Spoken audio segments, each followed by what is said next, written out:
Welcome everybody to today's sit down episode. Now, everyone says that you have to live life without regrets, and I subscribe to that mentality. I really do. However, if I could go back into time and just change one little period in my life and enjoy the benefits that would have given me, is having the opportunity to go into the army and go and do the training, at least the basic training.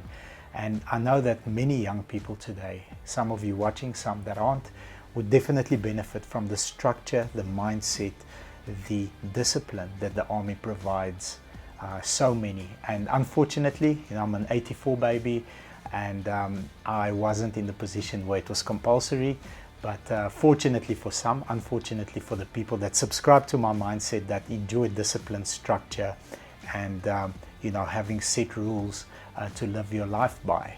And on today's episode, I am so excited. I'm going to introduce you to Richard Lourens. He started his career in 1981 for the South African Defence Force, so the SADF. And then once our beautiful country went through the transformation of 1994, went into the SANDF, the South African National Defence Force. So Mr. Richard has served under two flags, two different set of rules, two different expectations, two different regimes, and is very kind enough to share his time with us today and go into some of the stories that he's allowed to tell us and some of the training regiments, and just share with us his leadership golden nuggets. And I'm very grateful for your time with us, sir, and I can't wait. I'm like a small child. I'm hovering. I can't wait to get into it with you. Thank you very much for sharing your time, and welcome.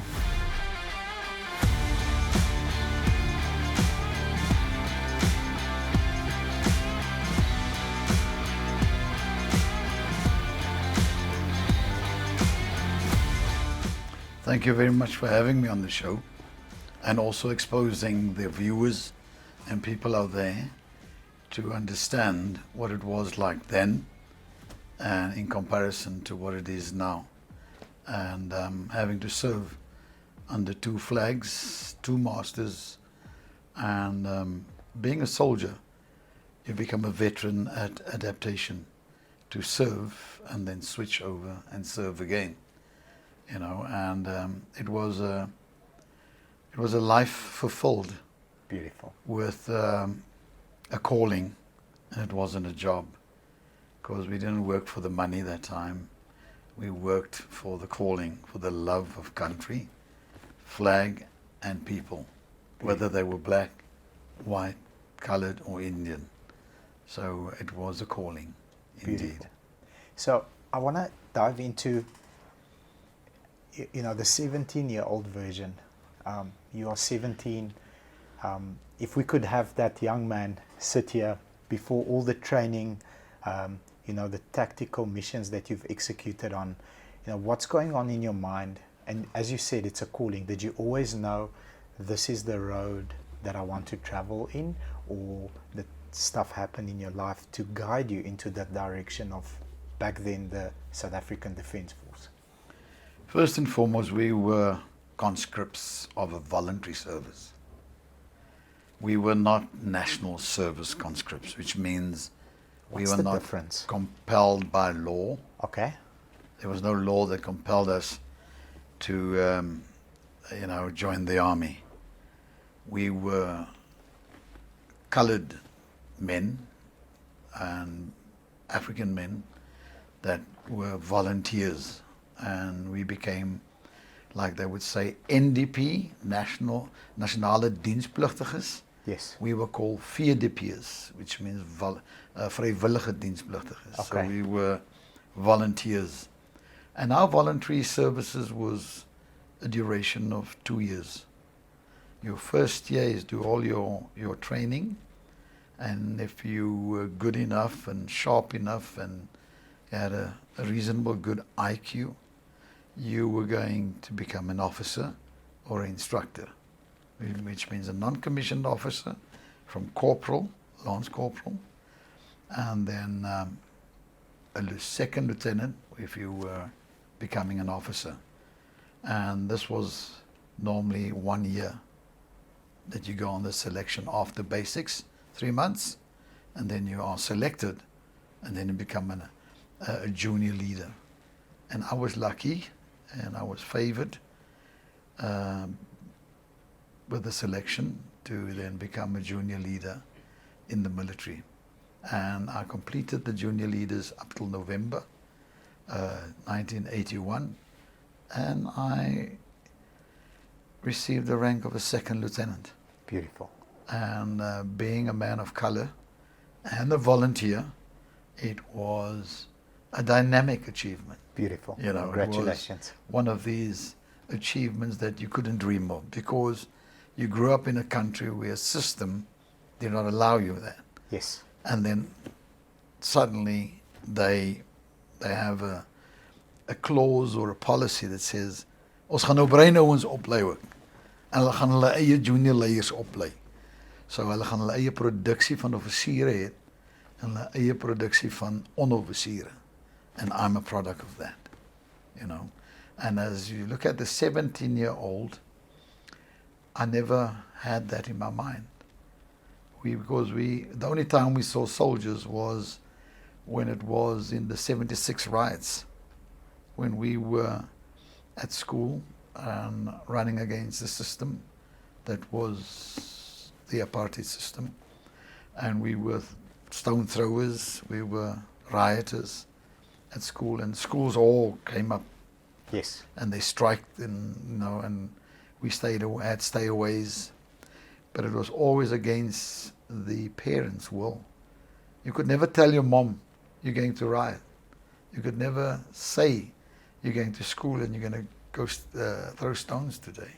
It was something, if you'd done that you might have geslaan.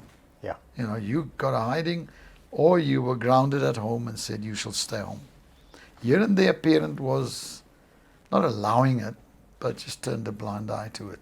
So as a 17-year-old boy, I was scheduled, or my dream was to become a marine biologist, because I loved the sea, and I had a thing about diving, you know, and being at the beach. So being a marine biologist, having the dream of being a marine biologist, I applied after matric, and it was just rejected because why? Bonteheuwel and coloured was in that CV. And now, having rioted from 76 till 1980, there was just no ways that any environment within the economy is going to absorb you. So therefore, after 1 year having a gap year, so to say, I then decided I'm going to go to the army. So it wasn't something that I planned. It was something that I was kind of not forced into, but I had no alternative, because we had to work. Yes. We were a household of 6 kids. I had 3 brothers and 3 sisters, and I was the eldest. So ek moet gaan werk. And my mother said to me, you will go work, because I was casualing all along at grand bazaars, in the docks, you know, digging at fish out of hulls of ships, and cutting grass, polishing floors, and so I was doing a casual job, you know, at fruit and veg store at grand bazaars, and on £250 a weekend, and that was given to my mom. So army, after 1 year of struggling to get employment after matric, I then ended up deciding the best is join the army. Join the army. And what I pick up, so it's the second occasion that we've met, and we have a mutual friend. And you know, the first time that I saw you, the first time that I met you, I had no idea what your background was. I had no idea who you were.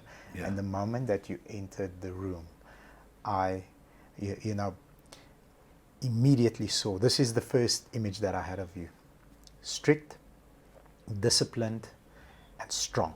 That's the first 3 words that came to mind. The way you shook my hand, you looked at everyone in the eyes, showed everyone respect, but I knew this person either has a military background, or loves the military, or had a strict parent that was a military parent, I immediately picked it up. And after digging out the fish, cutting the grass, polishing floors, I pick up, not that you are not a disciplined child, but a little bit lost. You didn't have many opportunities. You couldn't go and become a marine biologist. So the army then creates structure for you, and it creates an environment where, wow, okay, I can actually thrive and grow into a position here, and sort of creates a home. That's what I'm picking up, and that's where the calling comes. I ended up here because I can actually add value. You're a person of color that gets selected,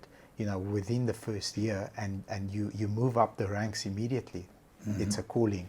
Yeah. So I want to walk through the first 3 months of basics, if you don't mind. I know it's a long time ago, but I can see it puts a smile on your face. What does that? It was close to hell. But what does that teach you that many, including me, I'm an 84 baby. I come from Bulgaria, by the way, where you had to go to the army. But when we immigrated to South Africa, my granny, who passed away, found my parents and said that they came to look for him. So I wasn't there. So like, why are you not reporting? Because, and then she explained, immigrated and all this other stuff. So I feel horrible that I missed that, but I can live through your experience, if you don't mind, the first 3 months. Look, I came out of a village, or a Cape Flats township called Bonteheuwel. Now, even up to this very day, if you should go to Bonteheuwel, it's a very dangerous place, but a lot of good people live there. But it's ridden by gangs, and it's infested by drug dealers, and people live on the breadline. So that's where I come from. So I come from a place where when you walk down the streets, you walk into someone else's territory, and you will get chased and stabbed. So you had to be fast, and you had to be fierce as well. And whenever you went from school to home, and from home to school, it was a battle. When I came from school, from Boundary Primary School, I had to go past a gang called the Bus Devils. Wow. And if the Bus Devils got you, you either got stabbed or you got mugged. So you had to run very fast, and you had to dodge and maneuver your way home. So now you got this violent environment that you operate in. So when I went to the army, basics was pretty hard and harsh and rough, and it was something that almost like resonated with me. I know this environment. I grew up here. I grew up here, yes, and we were not just sworn at battle language. We were also mugged in the military. Those years, those instructors would beat you. No, they beat you from the morning till the night, because they had to thin us out. 5,000 came and reported, because we volunteers. Yes. They must only keep 1,000. Who's got the goodies? Who's got the goodies? Sodat jou geblas. En Wow. elke aand het daar so 1000 weggehardloop. And until in the week 3, and those who stayed are those that wanted to be there. Remember, they told you, we didn't ask you to be here. Jy het hier gekom op jou eie. As jy 'n wet wat jou verplig om te sê, jy moet hier rapporteer nie. So, moenie vir my vertel van, ek moet nie dit doen en dat doen nie. You came here, you chose to be here. This is what here means. Here means, so you hold on, and you hold on. So let jou pakslaag gee, let vir jou behoorlik gebliksem. So, off camera, we had a conversation, and you taught me a new concept called, battle stress. So the battle stress concept is, you are deployed at the border, There's a certain amount of pressure on you that is created in that environment, because at any time a sniper can take you out. You, sir, were battle stress ready, because that's where you grew up. That's normal for you. Correct. So, you know, what you're doing here is, it's like, it's all the same. I'm used to this. It was the norm to be faced with danger and violence. From the time you had to navigate from primary school to From your primary home. school to high school. You had fights. They killed kids at school. You know, we were in riots. We were throwing stones. And it wasn't something like new to us. It was normal. It was the normal, the abnormal normal. Yes. I would say, if I can use that Yes. as a description. Fully understand. And then that 3 months, they would refine you. They would break you down entirely psychologically. What does that mean? That means they cut your hair shorter than short. You don't have a moustache, nothing. They put an overall on you, and you start living a routine and get into a routine where they strip you of everything that you ever thought of how you are. And after 3 months, when they say go left, you go left. When they say jump, you say how high.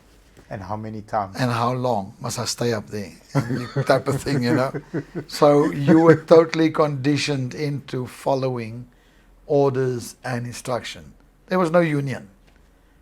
The union is... There's the union. Ja, jy klap vir jou vuur warm, en dan gaan jy skuif. And after 3 months, you get thinned out.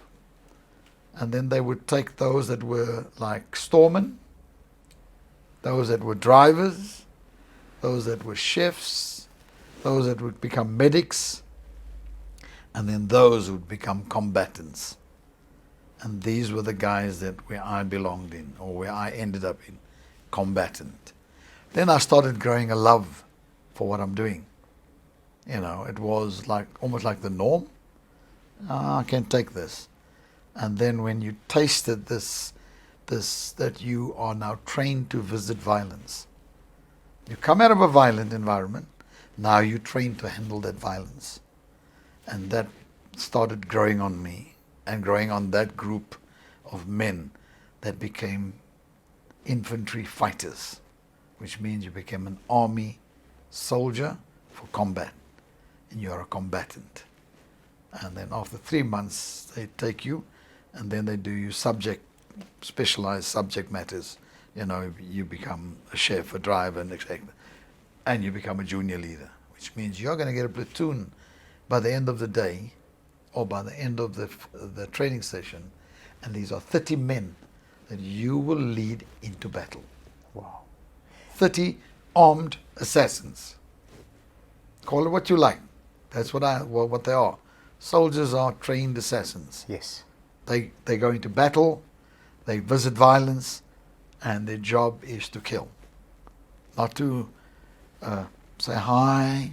We're here to have a coffee and a Can chat. you put down your gun? No. We're going to chat, and then you guys come this side. We're going to lock you up, or you're going to rehab you. No. You that side, I'm this side. The best man wins. The fearless person would survive. And that's where we ended up eventually being candidate officers, and then being ranked in November. You get a 1 pip. The Yes. proudest moment in your whole damn life. Wow. Sorry for my word, damn. The proudest moment. You stand there with this bright yellow star on your shoulder, spit and polished, and you just have an air and an arrogance that is second to none. You walk as if you're walking on water, you walk on air. Because now you're going to get 30 soldiers that you're going to take into battle. You will lead them, direct them, order them, and bring them home, or take them to war. And your aim and your goal and vision immediately just shifts from this to that. Which means now, from being a young little boy out of the back streets of the Cape Flats, knowing violence, and then coming into an environment where now you are a leader and you have 30 trained assassins which you take up to the border in Angola and you face enemy. You face the raw elements of nature, of being on a patrol at night, sleeping in the bush, Eating what you find. eating what you find, and eating and drinking water that most of you will not even think of drinking. But you got to take it, throw halozone tablets in it, which is purification tablets, shake it, drink it, and that becomes your life. And you become very much enslaved to that lifestyle, living in the bush, leading 30 more young men with guns and ammunition, and facing an enemy. Just an addiction. They can say what they want to. It is an addiction. You just want to be there. If they say, grens toe, a young man of 21 years old, 22, 23, until the novelty wears off, a dozen. It's not like riding a bicycle and then you get fed up of the bicycle and the bicycle stands there. No, that's a novelty that never wears off. That's why they say soldiers are not trained to retire. We just go on. Given my current position, current situation, I'm 62 years old, turning 62 now. You look 40, sir. I'm still a contractor in the external environment, like very, very dangerous zones like Somalia, Darfur, Congo, all places where there's high levels of conflict, high risks. I'm still there. I'm still out there contracting myself, training other soldiers of other militaries in Africa for the UN. So I want to dive into that if you don't mind. This past week, one of our insurance carriers, the insurer goes belly up and it puts us at risk. We've got 3,000 policies running with this insurance carrier, and now the new people walk in, and that's my negotiation. They say, how's it with the new guys? This is what we want. And now I have to negotiate on a potential financial loss for nearly 3,000 customers. That's my war room. I understand that. But, at the end of the day, if I make a crucial mistake, money can be lost. No lives can be lost. That's my negotiation on a day-to-day, high stakes. Your negotiation is you need to perhaps free some people that were kidnapped by hostages, by a war rebel. Maybe if you want to share, we had a slight off-camera discussion on what I'm allowed to ask you, and you said I'm allowed to ask you this. So set the scenario.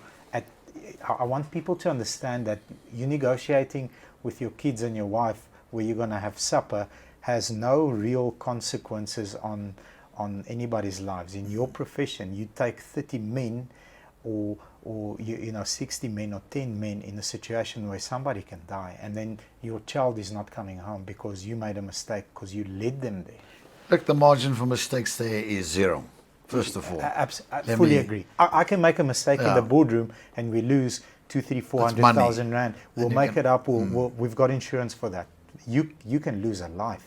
In this environment and profession, it's human life.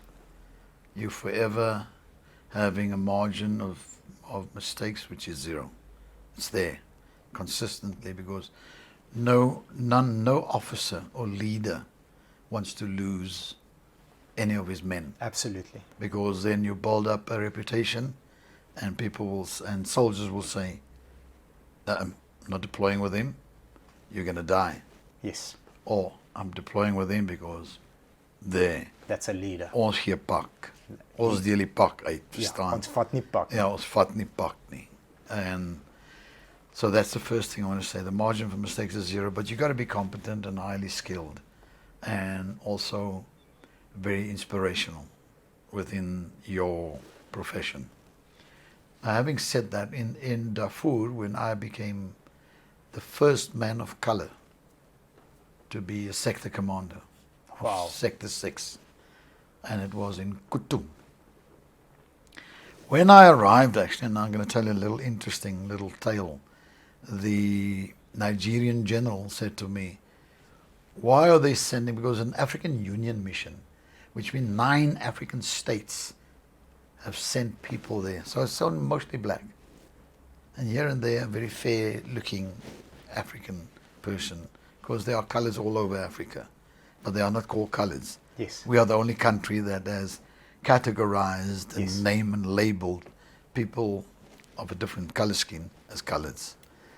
So I got off the plane and he said, you are a white man. I said, no, sir.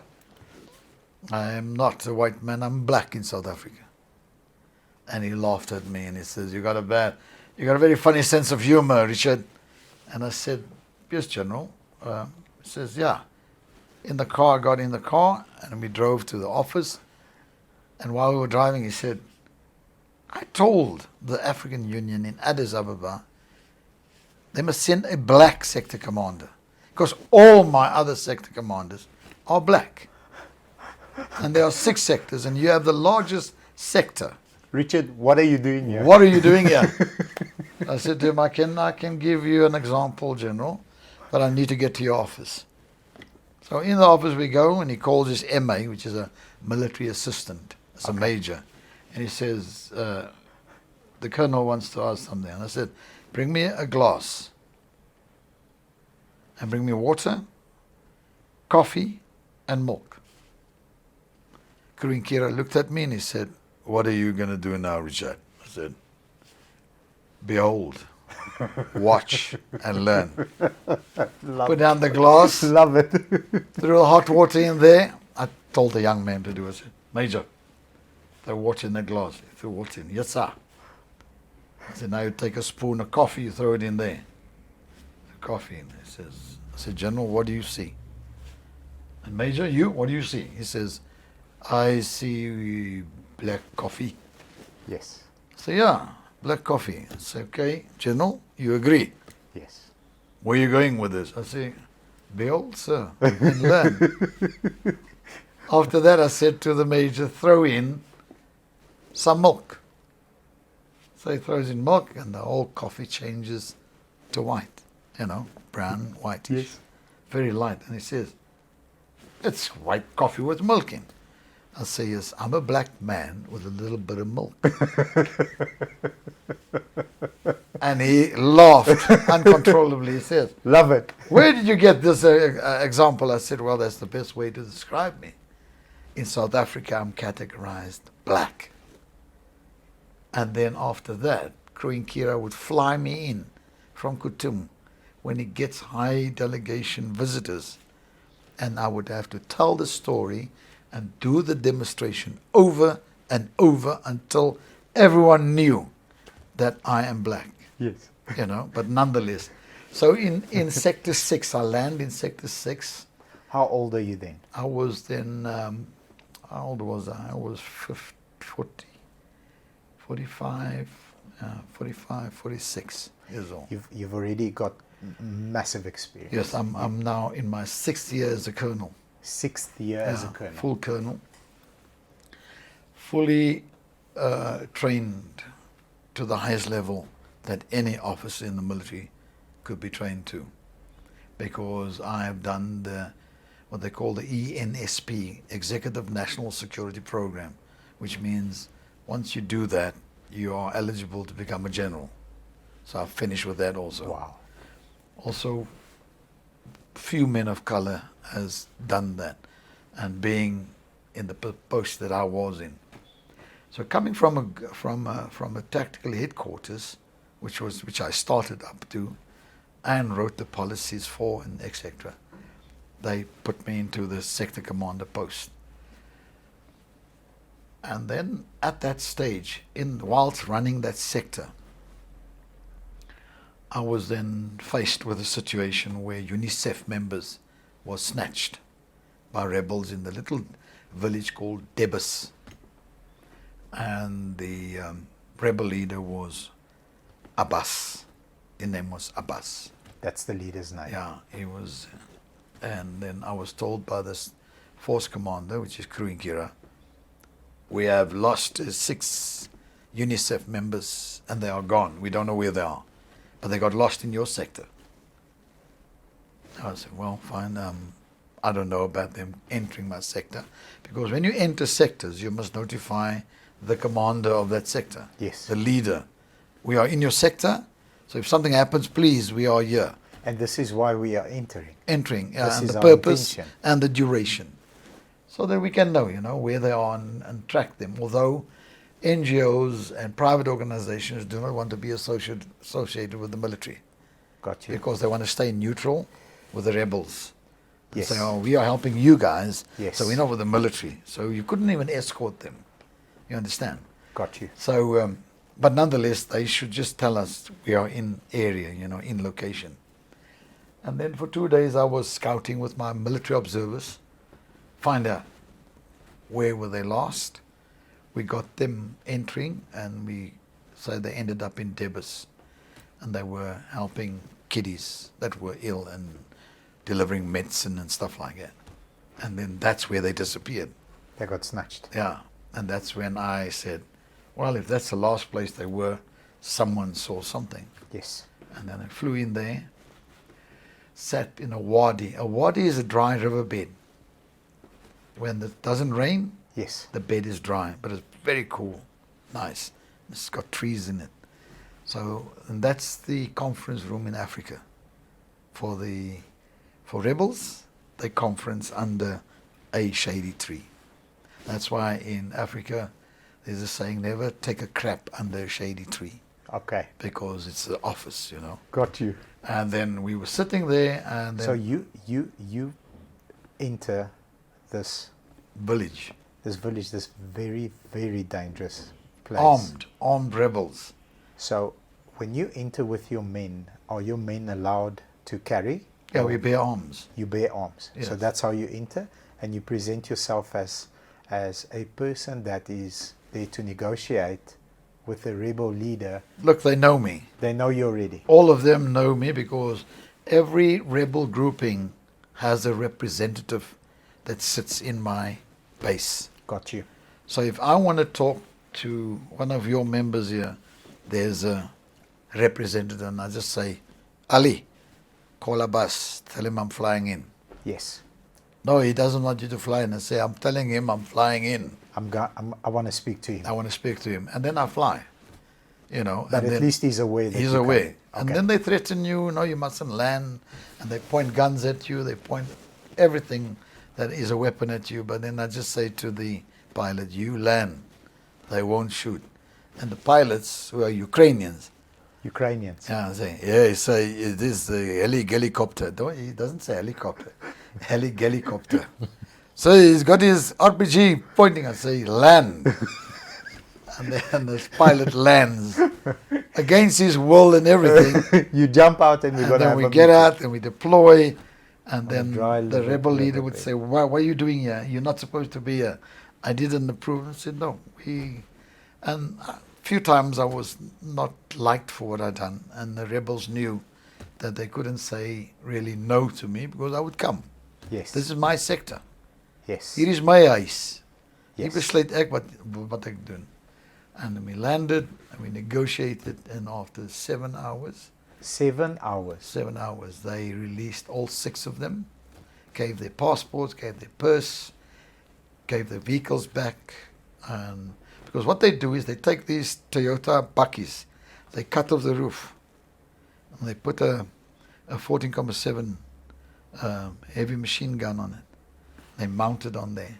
And that becomes a little mechanized attack vehicle, yes. And they are good. I mean, the Toyota bakkies, the V8s, they are the best. They are actually the camels of Africa Yes. for vehicles. Yes. When you say a vehicle, that's the camels of Africa, because they can go anywhere and they're tough. So, got them, they brought them, put them in the helicopter, and we took them back home. So I want you guys to rewind like 10, 20 seconds, because it's not as simple as that. you're only a master of your craft if you can make a very complex, high pressure situation sound simple. You said we got them, took them back home. What does that mean in like, how does that process from we took these people, they obviously have demands. They know why they took them. They never took them to entertain them. To building rapport, building trust, building, I dare say, mutual respect. Like confidence and all those things. Confidence to the point where they say, okay, Colonel. Yeah, there's a ceasefire agreement in place. Okay. CFA, ceasefire agreement in place.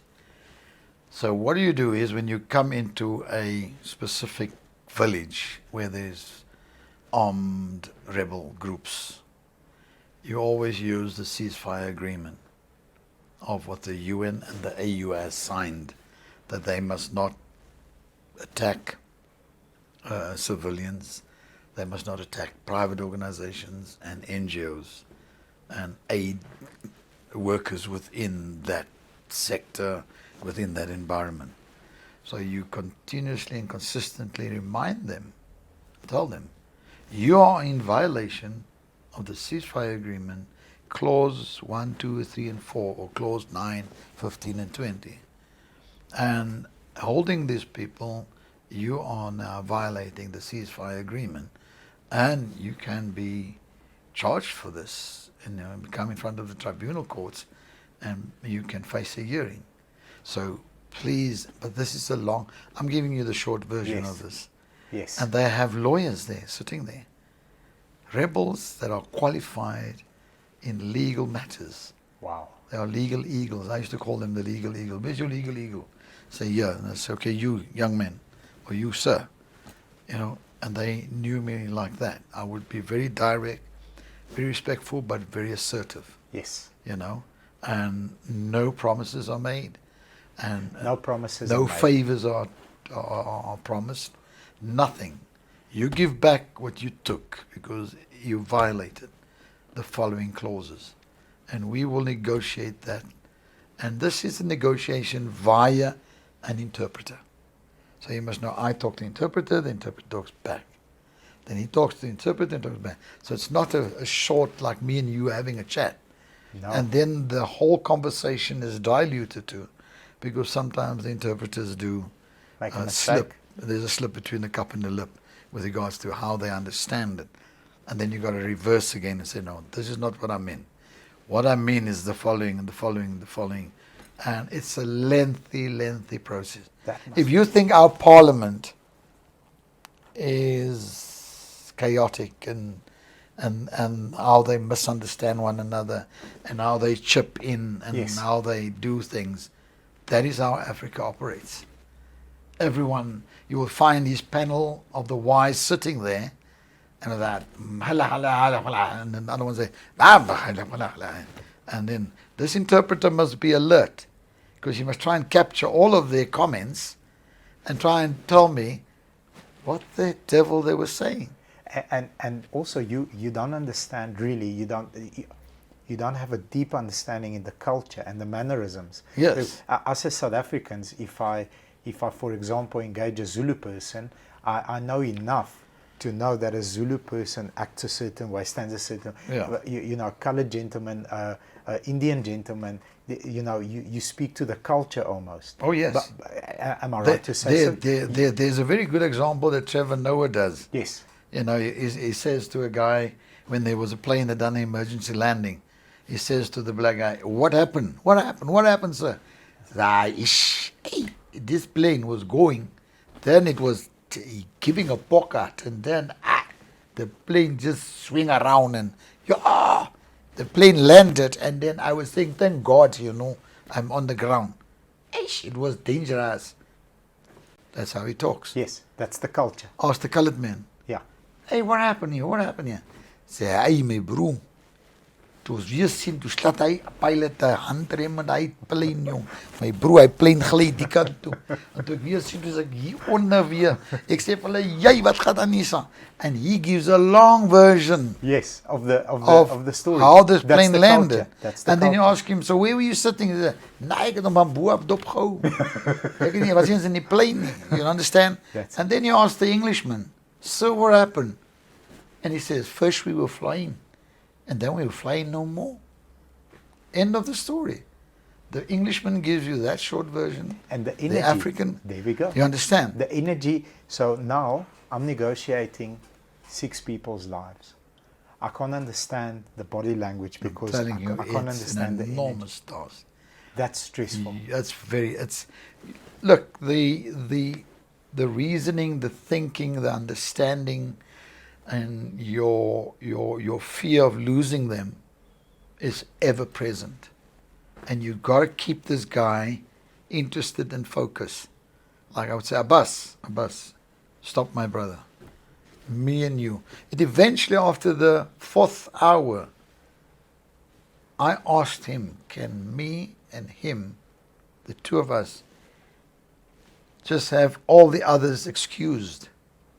But you don't speak the same language even. Yeah. Wow. And say, all of them, your whole panel is excused. My whole panel is excused. We speak now as leaders. I'm telling you, that is what I had to do eventually. Because we did not get to a synergized environment where he compromised. Even after 4 hours. 4 That's hours. very tough, sir. And then because his war lords, his war captains would say, hala, and they would influence him. And I could pick it up and I could see it. So you got to read also what you just said, the cultural anger, the cultural body language, the tone of voices, the expressions on the faces, you know, the anger. And there you sit. And then eventually I said to him, Abbas, I'm a leader like you. Yes. You are a leader like me. We are commanders. We make decisions. We let all of them go. And I had to let all my Milobs withdraw. His panel of the wise withdrew. And just me and him And the and the interpreter. two interpreters. The 2 interpreters. And we sat for the next 3 hours. And after 3 hours, he got up and he said, I give all. You take. You take. Thank you, sir. And I thanked him. And then the 6 people were fetched in the mountains. They were brought with ropes still cutting through their flesh. And they were crying and they were terrified. I mean, the Canadian guy was in tears. He was not himself anymore. Can't blame him. Because it was for 4 days he was up there. And these people get whipped too. And then they get accused of being spies. So after that 4 days, when I put them in the helicopter, it was like, Really. God, thank you, you answered our prayers. So that's how intense this negotiation is. Because there's rules, but there's no rules. And you got to play it off as you go along. You got to understand the level where they're at. You got to understand the position they're taking in. And once they shut down, you can't open it up again. You can't allow that. No, you can't allow that. So you got to keep the current flowing all the time. There's no load shedding. Yeah. No. You got to keep the surge of power going all along, continuously, consistently. If you have a surge in power, you must be able to say, fill the Jenny while it's running. Yes. Die There's Jenny trouble kan on the nie, way. Jenny kan nie uit diesel uit nou loop nie. Maak hom vol terwyl hy hardloop. Bring something else to the table. Yes, Get and them you've got to engaged. keep it like that. And that's how I got them loose eventually. Wow. And it was an intense moment. After that, I was exhausted, you know. I'm sure. Very much exhausted. I'm sure. And it became so threatening that they also cocked their weapons and started pointing it at us and demanded us to leave. And if I did not take the stand and say, today we don't leave, today we die, all of us. And Abbas said, do you say we die? I said, yes, we die today, all of us. And I was actually very much not condemned, but told by many. There was a very bad call you made. They said, but that's what you do on the ground. You have to not bluff them with listen, I'm not moving. You got to show consistency and no fear. Because if you show fear, like when they snatch you, I mean, I was snatched on the mountain here at Theospoort. If you show any fear, your snatchers will kill you. They will harm you. But if you show no fear, but you're honest with them, and you negotiate with them, you talk to them, because you build rapport with them all the time. You don't stop. I was kept in a mountain for 3 hours, yeah, as you go to Shoshanguve. And I had to apply now my negotiation skills for my own self to survive. I got out there and I lived. That's why I'm having this interview with you. I survived that whole ordeal. They took a lot of things from me, beat me and everything, but I came out of it. And I could do that based on showing no fear and not begging, because you don't beg either. You show no fear and you just keep on and telling them that what they are doing is not right. It would be noble for them to let go and to give in and let these people move, like I done to the 6 people who snatched me. And also it's setting an example of the type of leader that you are and the type of leader that they can engage keep your head in the future. Because if you after they cocked the gun and pointed at you, if you retreated, then they know that this is how we get through to you. Because look, Africa, through the battle of a gun, they rule through the battle of a gun. Yes. And this is how they rule. So if you give into that method of how they do their deals and how they negotiate, you've lost it. You've lost. You can't. You're not allowed to play that game anymore. You cannot come back after and say, I've also got a gun now. No. I'll also shoot at you. Oh, you want to shoot at me? But you say, listen, today we both die. But Allah wouldn't want that. So you must listen to me. Yes. I'm a brother of Africa like you are. And we want these people to go. They must go home to their families. You have families. You have children. So you start playing on their emotions too, so that you can get them back to being human. Yes. You understand? Because that's where you got to get them. You got to get them to understand we are all human, and they must leave and take leave from their violent thoughts. And that's the only thing that made me successful with them, is by consistently telling them that you're violating. These are human beings. You got families, they got families. We need to make them, release them so that they can go back. There's the treaty. You are in breach You are governed. of point. You are of this governed by an governing agreement. document. Whether you signed it or not, you follow the agreement. And most of them would say, I didn't sign the agreement. So listen here, my friend. This is to the good of your country. Yes. To the rebuilding of Darfur. You want your son to eat an ice cream, to swim in a swimming pool, go to a school. These are a lot of things. I mean, I can unpack this whole thing for you. But you bring up all these things that you would like to go sit in a movie with your son. You would like to teach your son to drive a bicycle. You would like to see that your son is educated and become a doctor, a lawyer, or a pilot. You don't want your son to fight in the sands of Africa like you are doing now. And I can go on and on and on how much things that you must bring up and tell them of how you see a better Darfur, a better Africa. And you're right.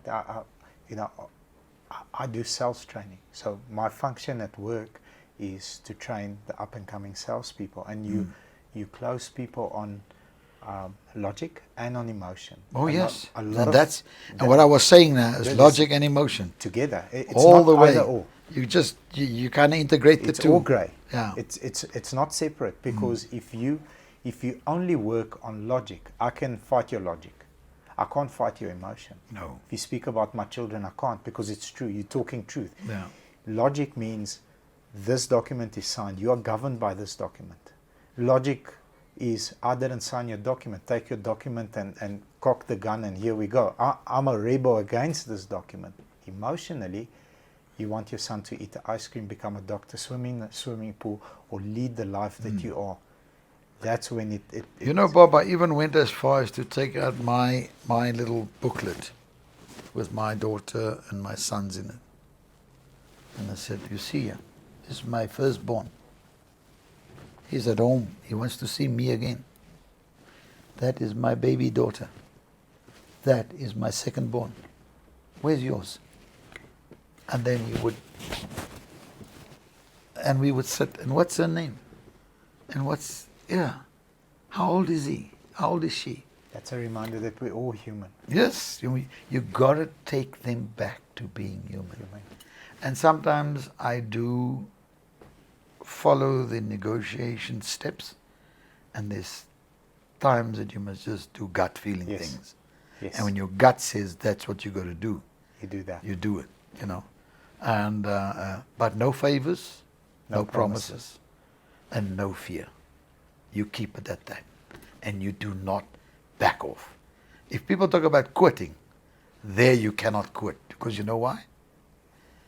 There's lives involved. You're quitting on yourself, your team, and your people. Because you got to fly back knowing that they're going to kill those 6 people, and you're going to have to think about how close you were to get them released.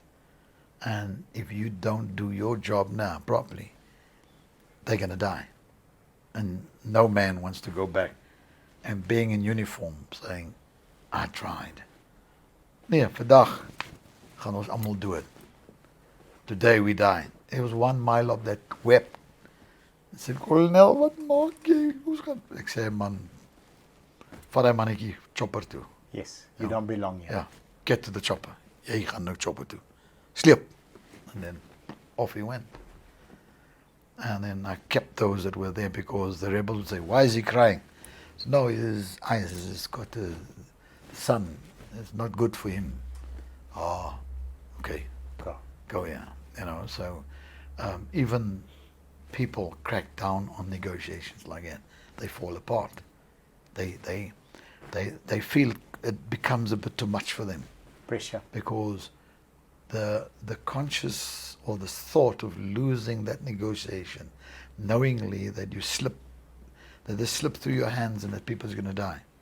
It becomes too much. It becomes too much. And I kept that mission in front of me and said, they must come out. And you keep it there, and you keep it there, and you keep it alive all the time. And you got to keep this person actively thinking that he's doing wrong. What are the characters that you value the most in a soldier? Resilience. Resilience. You got to be resilient. You cannot give up.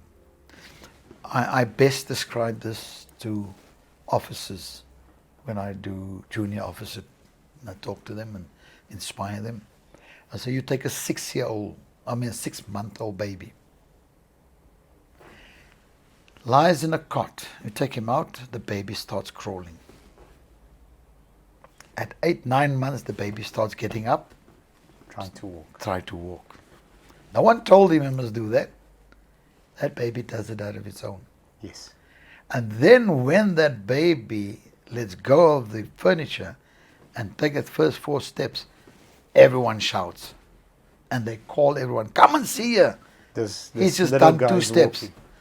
But how many times does a little baby fall before it takes? Thousands of times.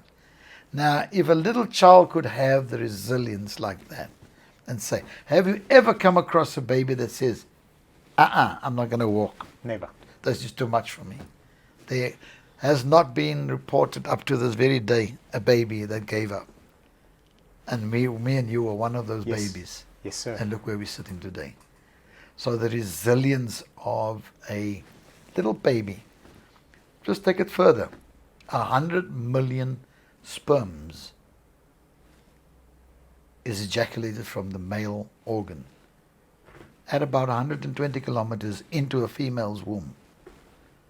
100 million. That 100 million swim to the ovary. And me and you, we made it. Yes. There's 909, I don't want to sound like Zuma now, 999 million that never make it. Yeah. But me and you made it to that sperm, and we entered Resiliency. it. So we were facing our first greatest challenge, the day when our fathers got the twinkle in the eye and the thought of having a kid. So there I gave you 2 examples, and I do that too with I say a cheetah. It misses its target at least 6 times. But no cheetah has said, damn it, I'm going to become a vegetarian. No, never. He goes again until he gets it. Yes. So for me, soldiers must be resilient. If you cannot be resilient, don't get in the game here. Get out of the game. And that's what makes negotiations successful, is to be resilient in what you are doing. Keep on at it. Don't stop. Leading people in a company, I lead a sales force of 60 plus. The leadership style is different to that of a police captain, and it's totally different to your world. Yeah. What do you admire in leadership, and what are some of the skills that have served you in leading trained assassins? First of all, a leader must be inspirational. You Cast a vision. Yeah, you must be visionary. You must inspire. Secondly, you must be highly knowledgeable in your subject matter. Because you, like you said, you can make a mistake, burn a pot of food, and throw the food out, and make another pot of food. You must be highly competent and skilled and knowledgeable in the art of warfare. And in the art of warfare, it's negotiations as well. It's all little modules packed in there. So when you are a military leader, your first thing that I say under my toolbox, I must be able to inspire whoever I encounter. Once I've inspired them and build in them the courage to trust me, they must see the knowledge and the skill and the competency. Once that has been given to them, then there must be the ability to be bold. Boldness in such a way that when you say no, it's no. When you say yes, it's yes. So they must be able to see the consistency of your decision making. You must be able to make decisions that is popular, that is unpopular. So these little nuggets, if you are a leader, your no must be your no and your yes must be your yes. And then lastly, be firm and be fair.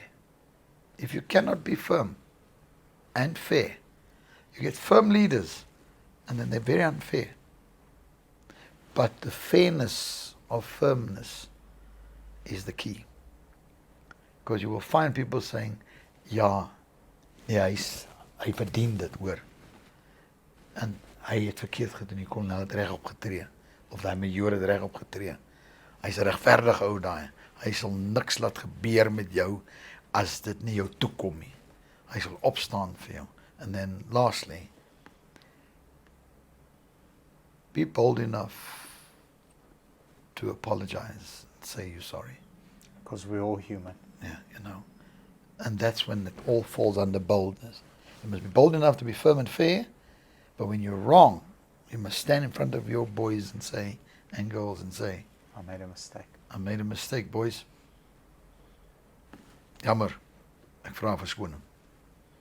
And if they see, when they see that characteristics playing out, and these boys will follow you beyond the gates of hell. Now, like in Darfur, I could saddle up any amount and say, avante, matar, means kill in Portuguese, avante, go. You could saddle them up and let them go anywhere, and they would go, if they trust you with their lives in your firmness, in your fairness, in your bold, your knowledge, and your competency levels. Wow. And you must be able, you take all this, you must be an excellent communicator. Excellent communicator. Oh, That you are, sir. The key. As jy nie kan dit oordra wat jy ken nie, en jy kan dit nie, you cannot impart this in its simplest form, so that the man on the ground fully understands your intent. Then, if you haven't got that, you can have all the knowledge in the world. There's leaders that have knowledge, but you ask them to impart their knowledge, they hopelessly fail. Yeah. They cannot deliver. Yeah. But when they sit in negotiations and talk to them, en hulle met 'n stafskrif skryf of hulle met 'n thesis optrek en sê, brilliant. Yes. This guy is a genie, man. He's a guru. Put in front of people. Give him 100 people. Give him 5,000. Môre ons sê hulle hier maar op wie wat nee. Ek gaan maar terug kantoor toe of gaan maar terug college toe en gaan bied klasse aan. You have to know your audience, I think. Oh, yes. Like you said, if you... May I use the police and the soldier comparison? Yeah, sure. So, you know, we had a laugh about it, and the way that you explained it made so much sense to me. If I am leading a person that's driven by money in my organization, it's a different love language. It is, let's say it's Johnny. So Johnny, here we are. It's the first of the month. I know your ambition is to earn X. Here is how you earn X. Boom, boom, boom. This is the battle strategy. 200 calls a day, 3 applications a day, 2 applications with documents at F&I each and every day. You do that consistently, you earn X. If you want to earn Y, we need to adjust these numbers. That's how you talk to a money guy. That's the formula. That's the formula? That's the only language I'm speaking to. I thought you wanted to earn X. Why are you putting in the work ethic to earn this? You want to earn this, follow the formula. If you're speaking to a person that's driven by advancement, so somebody that would like to become a manager, can't lead him that way. So here's the formula for you becoming a manager. At month 6, I need you to be here. At month 12, I need you to be here. I need you to read these 50 books by this date. So it's 4 books a week. 4 a week, yes. Do you want to earn this? Yes. This is who you want to be a manager? Yes. 4 books a week. A report. This is how we get you there. I understand my audience based on the time that I've spent with them. You working with soldiers, and we compared it soldiers to police officers, and you know who's got the tougher job, and who, you know, how do you compare the 2 leadership styles? Please do tell the story. I loved your comparison. In the first place, I'm not going to dilute or try to dilute or even imagine that I can dilute it, because both play a very important role in the security cluster.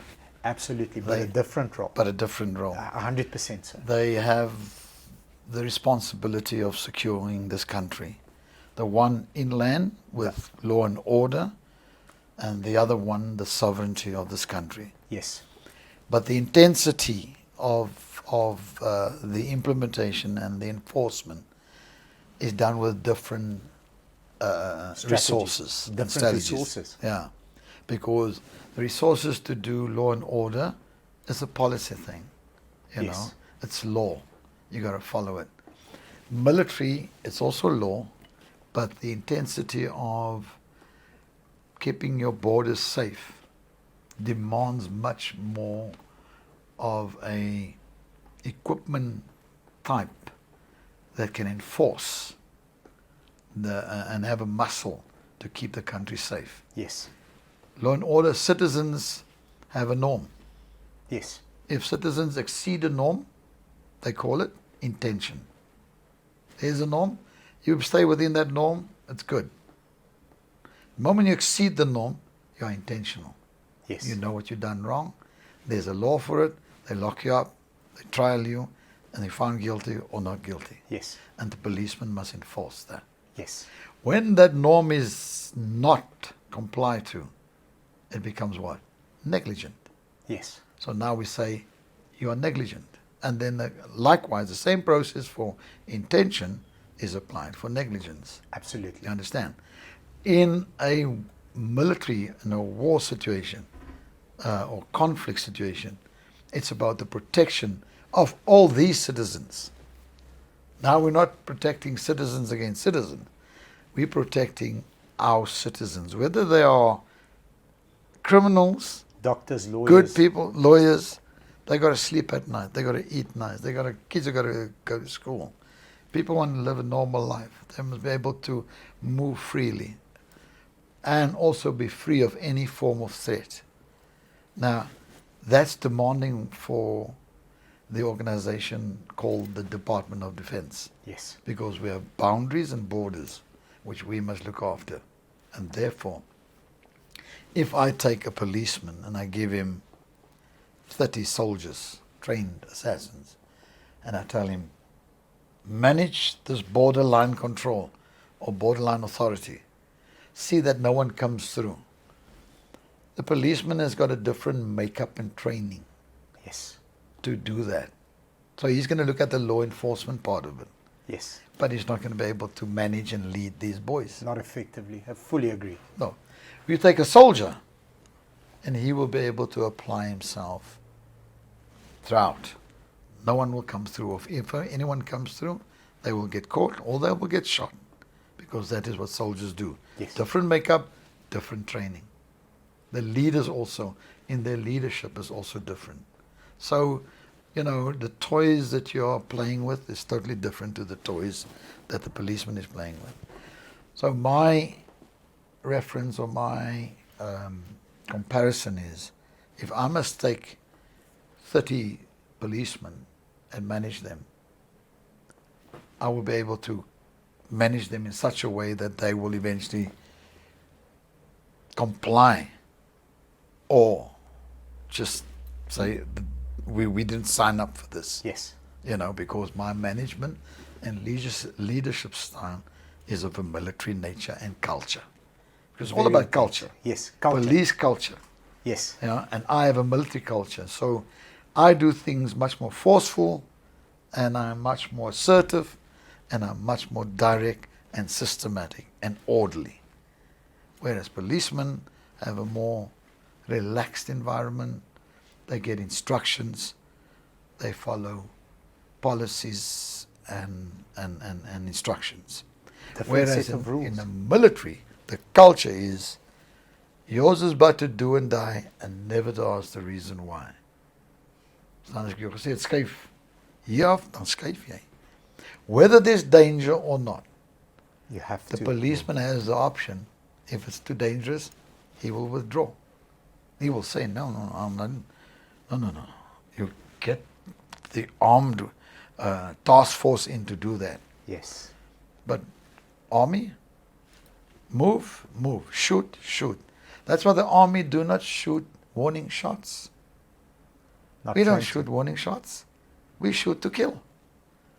So there alone the different lies. That if a policeman takes this, he's going to tell soldiers, okay, warning shots. What? Hey, sir, there's no such thing as warning shots What is here. that? We've got sharp ammunition here. We're not We shoot wasting to it. kill. And say, oh, no, you can't. So a policeman running an outfit in the military will fail. Probably have a small rate of success, but he will fail. Long term, And they it's can, not the same. whatever is said about this, their leadership makeup is totally different. You understand? I've got my favorite saying, and I think it applies here. If a lion could speak, man would not understand. Then It's a different language. you understand. And there's an Arab saying too, just more or less the same, where it says, a sheep leading an army of lions, a sheep Yes. leading an army of lions, will be conquered by a lion leading a sheep army of sheep. Fully agree. Now this is the two. Fully agree. You cannot put a policeman in charge of a military base. It's going to end in chaos. He's going to resign. Something bad is going to happen. But you can put me in charge of a police station. I'm telling you now. Or any soldier for that matter that is in a leadership position, and give him a police station, and that police station will be on point and on par, and will do what it must do. Even if it means going down from 100 officers You'll be unpopular. down to You'll be 40. very unpopular, believe me. Because we worked with the police in the past. Yes. You know, in the past there was politie en SAW samenwerking. And I used to do in the Drakensberg a lot of cattle rustlers. Yes. From the Drakensberg, from the Lesotho. We used to do car thieves and roadblocks and everything. They fall under our command. We are in support of the police. Yes. But when we come on the scene, dan staan hy polisieman uit die pad uit. Yeah. He's the army. Yes. You know, immediately, you don't even have to say it. Yes. They just automatically Different level of fall respect. back. You understand? So even police use the army when they do law and order enforcement. Look at the KwaZulu-Natal debacle. Yeah. And how pear-shaped that went. The police could do nothing. But the moment the army came in, Quiet. the police could at least Yes. now enforce a Yes. little bit of law and order. So I think I'm putting it, not shooting them down, but they have a different level of training and different equipment. And different And the outcome. culture And different is culture. totally different. Yeah. And therefore, you cannot take a police service with a military force. Remember the words now? Yes. That's a service, and this is a force. Yes. Totally different. And that's why it has to be a different culture, because I need to trust a police officer. And you need a different leader for that. Yes, and I hope I don't sound incorrect in my saying. I'm not going to sound disrespectful, but I need to trust a police officer, and I need to fear an army officer. Yeah. Trust the police officer in his enforcement of law and order, and respect. I think respect also soldiers. Respect Fear the them, soldier. because you are right by saying that, but people don't want to hear that. Yeah. That you must fear soldiers, but you must, I must fear a soldier. because when a soldier walks in, it's shoot to kill. he's not going to fire a warning shot. Yeah, when a policeman walks in, you see in the olden days, in the days when we were doing operations in all the townships, when they said when the soldiers come in, the township is quiet. Everything dies down. Dies down. I watched a video on social media during the looting and everything that we went through a year or so ago, and the soldier asked once Yeah. that the person leave the property. The person did not leave the property. The soldier picked that person up and threw him over the fence. And and they knew, okay, Yeah. this guy means business, and he walked away. Yes, I'm not going to say we come in and do skop and donder, but if you do not comply, the soldiers have a specific drill and procedure that they will execute follow, on. Yeah. and you will be dealt with, and harshly, not with softness. There Yes. will be a harsh approach. Yes. Because soldiers cannot be soft.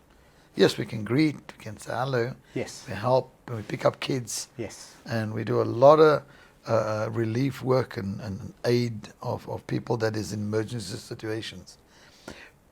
But when it is required, the force level can become very, very intense, yes, and harsh. Let me put it that way. What are some of the most dangerous places that you've been into, and why? Look, in days gone by, the crossroads in Cape Town was a no-go. They call it the crossroads. Yes. There's a place called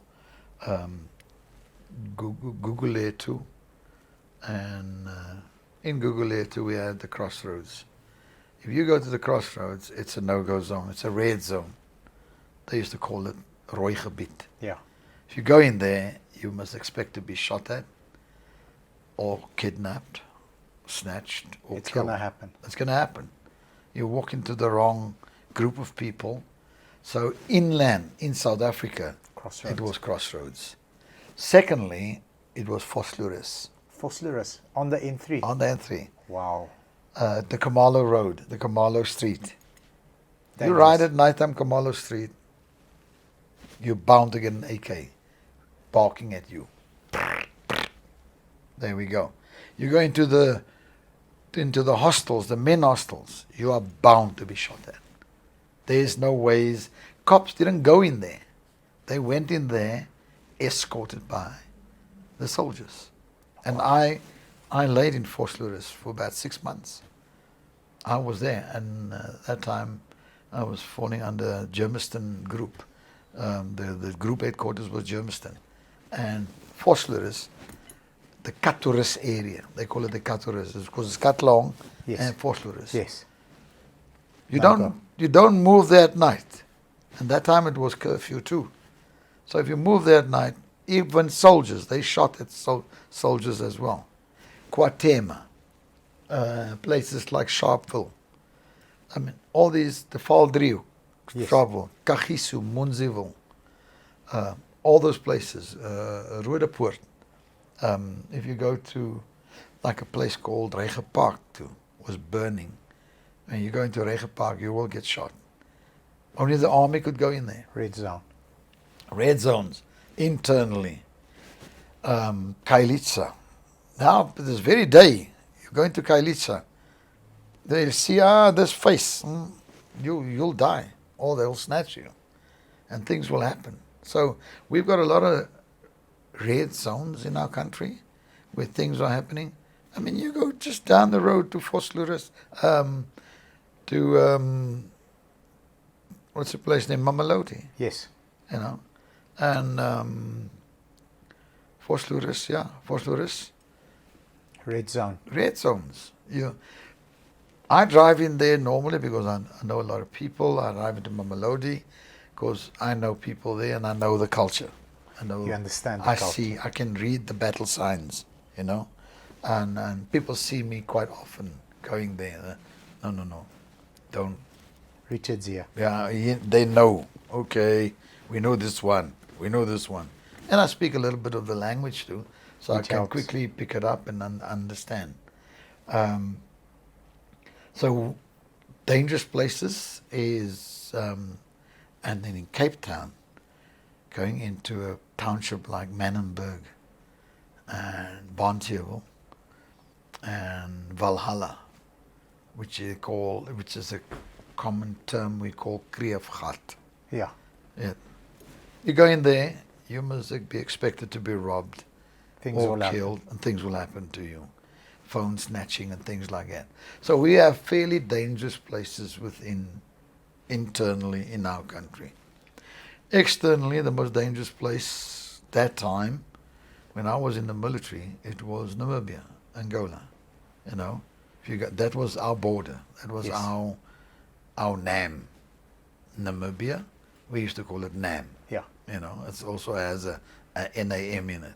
Yeah. So going there was dangerous because SWAP, Southwest African People Organization, was operating there, and we fought against the enemy as it was described by the previous government. Yes. You understand? So those are the most dangerous places. But as a contractor, Somalia and South Sudan, Juba, and North Sudan, Kadugli, Juba, Kadugli, Abyei, the whole from south to north of Darfur, That coastal area. Sudan, South Sudan, very dangerous. You must expect hostile groupings, checkpoints, and if you're not alert and qualified in the field of what you're doing and being professional, and try to avoid it or see what's coming and then do what you need to do, you will get killed. There's many guys that lost their lives in these places. Like Somalia now is the most dangerous place on earth. I mean, there you have your suicide bombers that is second to none. And they hit the hotel now. They go in there and they will do an attack. The moment you corner them, boom, vest. How do you fight an enemy that has the desire to die? You can't. How? You can't. So you try and run away from him, but he'll come for you. So Somalia is a very, very dangerous place. The Horn of Africa is one of the most dangerous places that I've been in. I know there's Iraq, Iran, Afghanistan, places like that. But Somalia now currently, which I served in for quite a long time as a consultant contractor, doing military training to the Ugandan military as well as the Burundian military and then the Kenyans and Ethiopians as well. Yeah. So how do we go from being the 9th best military in the world to currently being the 5th on the African continent? How do we get it wrong? And because you've had the pleasure, of sharing knowledge with some of your colleagues from other countries, America, Canada, with our counterparts, how do we mess it up? And if you were to take charge of the military today, what are the 1 or 2 or 3 things that you would change that would have an immediate effect on the way that our army is? Yeah, first of all, your political leaders have made, when F.W. de Klerk and Nelson Mandela sat down, Yes. I would have loved to be back looking the fly on the wall. Yes. Waarvan praat julle? Yes. What the hell are you guys conjuring up here or agreeing to? Yes. Because there they made the biggest mistake by handing over a military so powerful, so well equipped, a fighting machine that required leadership that was battle, combat ready people. Mense wat oorlog verstaan. Yeah. And then all these guys decided they're handing it over to a political party called the ruling party, and given over to a system that did not understand the level of combat readiness That we possessed. or we had. Yeah. The combat potential power is like putting a youngster of 14 into a Lamborghini Yes. Got you. and say, Go for a jog. go for a ride. When he puts his foot down, he smashes the car. Or he gets away for a while and then he doesn't know how to ride this car because the speed of that thing and the capability of that car, the horsepower, he doesn't understand it. You understand? So this is taking a political party appointing political appointments and say you were a general in Tanzania, you were a senior man in that part and this part and there. I mean, they came from all over. Yeah. And claiming I was in Russia, I was here, I was there. I'm not doubting that. Yes. But did you grow up in the military? Yes. From hard knocks to where you are now. You just can't get on a horse and ride it. Yeah. It's not that simple. Ja, die vat 'n perd dan sê ek sal op, klim, ry hy perd. Hy perd gooi vir jou. Yeah. So this is what's happening in our military. So it's political appointments that eroded our combat potential power. And when I say political appointments, the political masters did not understand how to maintain a fighting machine of this. It's like a Lamborghini. If I don't know the services of this vehicle and I don't have the money to service this car is not going to perform. Yeah, it's going to break eventually. It's going to break. Yeah, it's going to perform at a less Level than until it falls can. apart. Yeah. En dan jy sien daar staan 'n Lamborghini op blokke. Hoekom staan hy op blokke? Want ek verstaan nie die voertuig nie. And then the political masters who had the purse did not understand how to sustain, because sustainment is strategic. It's long term. Yes. Not maintain, sustain it. And they did not understand, or they still don't know how to understand. Because the R4 is a weapon that is ticked over. We must have new weapons now. All our weapon systems needs renewal. Our entire military needs renewal. Now they can say, we're busy with this project, we're busy with that project. But if we must go to war now, God forbid, because our combat potential power, let me make it easier, our combat readiness to fight beyond the borders of our country is very questionable. It's not where it needs to be. Yeah. We've got forces probably deployed all over in Africa. But there we had the Battle of Bangui in Central African Republic. We lost people there. Old army, they would never have taken the chance to attack an old army. Not in Ka. Ka so 2 keer gedink het, that rebels would have thought twice. Not even twice. They would not even entertain the thought of having attacked. Because they knew ons deel die pak uit. Hier is die groot hond. Hier is die groot hond. They're not gonna play with us. No. They're gonna bite us. These are pit bulls, you know. They're gonna come for us and they're gonna destroy us. So what happened here is they took a political grouping and appointed people in very senior positions that probably knew what an army is about, but managing it and leading it and taking it forward and maintaining the level of its combat readiness or combat potential power, they never had that knowledge.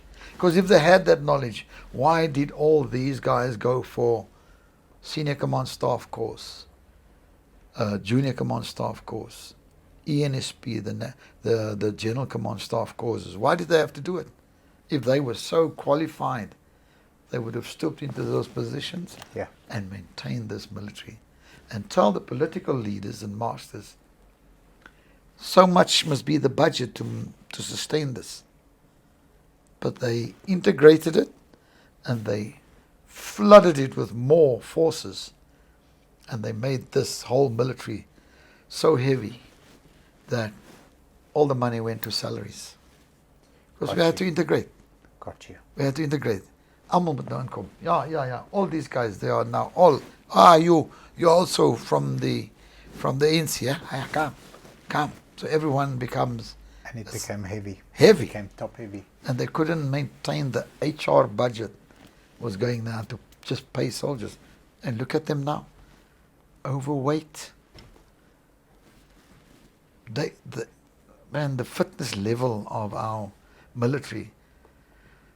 I agree there's some smart boys and girls out there. But they're like a drop in the ocean. Yeah. So if I should be hypothetically given the position of serving as a Minister of Defense or being a chief, immediately correct our training curriculum, and the mindset. That's step one. Yeah, the mindset of the political leaders of understanding what the military looks like, because it's HR, which must be fit and able, resources, equipment, facilities, and then plus doctrine and policy. the Policy. proper doctrine and policy to equal to a DOD that is formidable and that can be able to fight in Africa and abroad. Now we have little small teams going here, small teams going there, and exercises taking place. But if we must go to war, and that's my humble view, it will be a very daunting task for us to go to war. But you will find some people saying now, who threatens us? Just there in the north, in Mozambique, we're having a Big problems. A big problem, yes. Yes. People are being mutilated there, man. They're being killed. This is a stone throw away. Oh, it's on our doorstep. So, and we haven't solved it. But if this was the old army, Cabo Delgado would have been dealt with, Swiftly. like they say, done and dusted, forgotten. Those people would not be there. But sadly, we have a challenge when it comes to if we should go to war or have a conflict of that magnitude. You know, the other day, an incident happens at work, and I present a young man that made a mistake. He admits he made a mistake, but it's a financial mistake. Mm. It's quite a bit of money, but it's not a lot of money. So it's a test of character. Mm. So I have his manager, the branch manager, and the young man there. And I say to him, you're on probation. So here's what probation is. For 3 months, we are evaluating your values and principles. We are evaluating the way that you conduct yourself, and we are evaluating your decision-making process after mistakes are made, because you are here to make mistakes. Mm. Here's your options. Option 1 is you own up to the mistake and you pay it back. Or option 2 is I terminate your contract. Mm. So the young man chooses option 2. And he leaves, and I'm having a discussion with his manager, who is an African gentleman. His name is Eddie. And Eddie says to me, you know, that was very cowardly. I said to him, look, that's not the problem. The problem for me is this young man is going to go out and lead our country one day, because he's 19, 20 years old. This is the future. Mm. And I ask him, are we becoming soft? Are we becoming soft? Do we need an intervention for something to happen that shakes this young man up and says, listen, but when you make a mistake, you need to own your mistake and carry on forward. Yeah. Don't just jump from the next thing to the next thing, because you wake up 60 years old and what? Nothing. You've just made 100 excuses in your life. You never took ownership. Correct. And you don't develop. You don't develop. There's no there's no development. character. Yeah. And you know, that's what I'm afraid for. You know, the entitlement that I see across all cultures, across all colors, across all South Africans. I don't know if it's more now or less, but it's scary. It's just scary. It's more, because you know why? There's not much role models. Die rolmodelle in die gemeenskap, daar kort rolmodelle. In die ou dae was dit gewees, ek wil wees soos daai ou. Because I of wanna- boom, boom, boom, Yeah, boom, he boom. was. You see, in the military, I had a few role models. Please do share. It takes You a know. village, Yeah. literally, to raise a to man. raise a- So you let's know. get into some of those. So when I grew up, there was, in the military, we had role models. You know, I wanted to be like a specific general. I don't want to mention their names. Yes. And I would copycat the way he conducted his conferences. And when I sat there as a young officer, ek sê net so gemaak, het ek neergeskryf. I made notes. Inspirational. Yes, I used to make notes and say, ek wil wees soos X. And then when I went again to the border, and then I met other leaders again there, and the way they conducted their operations, it's like, yes, he will be soos daai. As a fighter daai. Yes. You know, he's a warrior. And dan maak jy weer notas. And you would put your toolbox together based on role players. And then you go to the college, the War College or the Defense College, and you will find a guy presenting in such a manner and fashion like, yesy, I like the way that guy presents. And you would make notes. So you would take from various role players, role models, and you would take here, take there, and you would build your own model. And you would find subordinates telling you, jy's 'n kolonel, jy's net soos X. En as jy beslissings maak, jy het daai ou ook sulke beslissings gemaak, you know? En jy het daai ou so gemaak. So you had a whole makeup of various successful role models from a peace environment where you sit in classroom and give lessons and learn how to present, and then in an operational environment where you were exposed to combat, moving between the troops, how you interact, how you engage. Everything that you done was tailor-made according to a specific role model. What do they have now today? TikTok videos. Yeah, you want to do it? Okay, go ahead. Wat sê jy nou? Ja, maar jy moet nou dit doen en dit. There's always excuses. There's always, it's your job. There's very little role models where you can look back and say, that's a gent. That's what I want to be. You know, very interesting that you say you would not copy but imitate, make a note on the way somebody does a certain function. Now I've got a business role model that I'm fortunate enough to speak to twice a month for 90 minutes. This person just sold his company, US based company, immigrant child, for $1 billion. He got $1 billion for his company. He's 43 years old. Wow. And a couple of years ago, my team that's going to watch this interview is going to be like, that's exactly. A couple of years ago, I speak to him and he asked me, how do you run a meeting? How do you run a sales meeting? I said, well, I come and gather information and we devise a strategy. He says, okay, how's that working out for you? Well, it's doing okay. So here's how I run a sales meeting. Here's how I run a meeting. And he gave me 3 key notes that I've carried with me ever since. Number one thing that you do is, and what you just said is, you have to inspire your team. So you come in, you have to inspire your team. You have to give them the order, you have to give them the formula for success, and you have to show them how they can execute it. Because if you go and inspire only, let's go and make money, let's go and sell cars, let's go and win the war. At 9 o'clock, when the war comes, they don't know what to do. So you inspire them, and then you have to walk them through the process of giving them, this is what you do now. If this, then this. If this, then this. If this, then this. Our YouTube channel, we're sitting in a boardroom. We want to get to 50,000 subscribers. It's a formula. This is how we're going to do it. We've got a set schedule videos, amount of videos that go each week at a certain time, at a certain pace, certain structure. We got to 50,000. We're not going to get to 100,000 or 500,000 or 5 million that we're looking to get using that formula. It needs to evolve again. But I saw somewhere something, made sense, made a note, and then imitated them. My role model in business taught me that. You see, it's all about the who does what, where, and how. Yes. And what they're after even. Yes. You understand?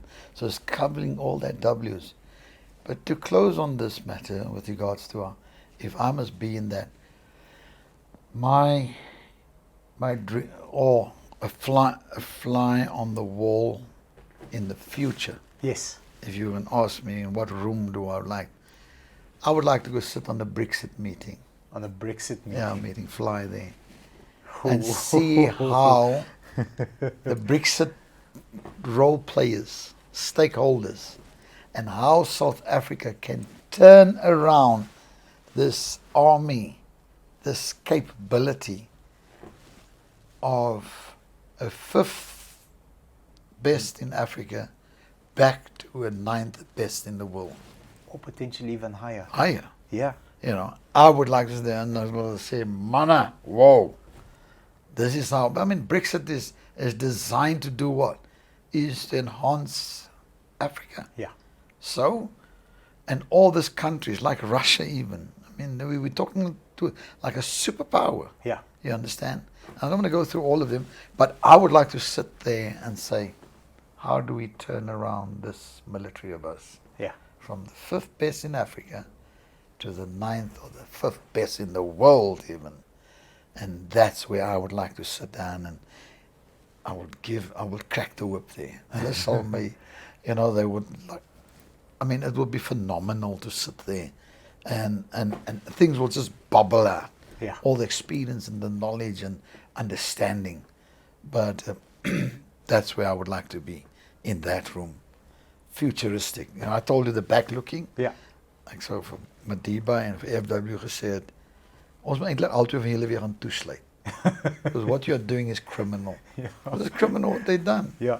Look how FW ended off. Sadly crying over and asking forgiveness. And look how Madiba went out. With so much corruption under his rule, that it's now just escalated to levels that is intolerable. Yeah. When one looks at the knowledge and the skill and the experience that the old army has given us, look at house hijacking nowadays. Do you know that there's a lot of house hijacking? How does that work? Man, you move out of your house, you go on holiday, you come back, these guys, Squatted at they your are house. the new occupants.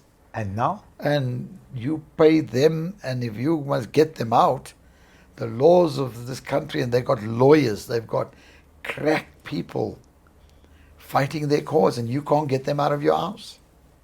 And it's becoming now by states a common practice to do house jacking.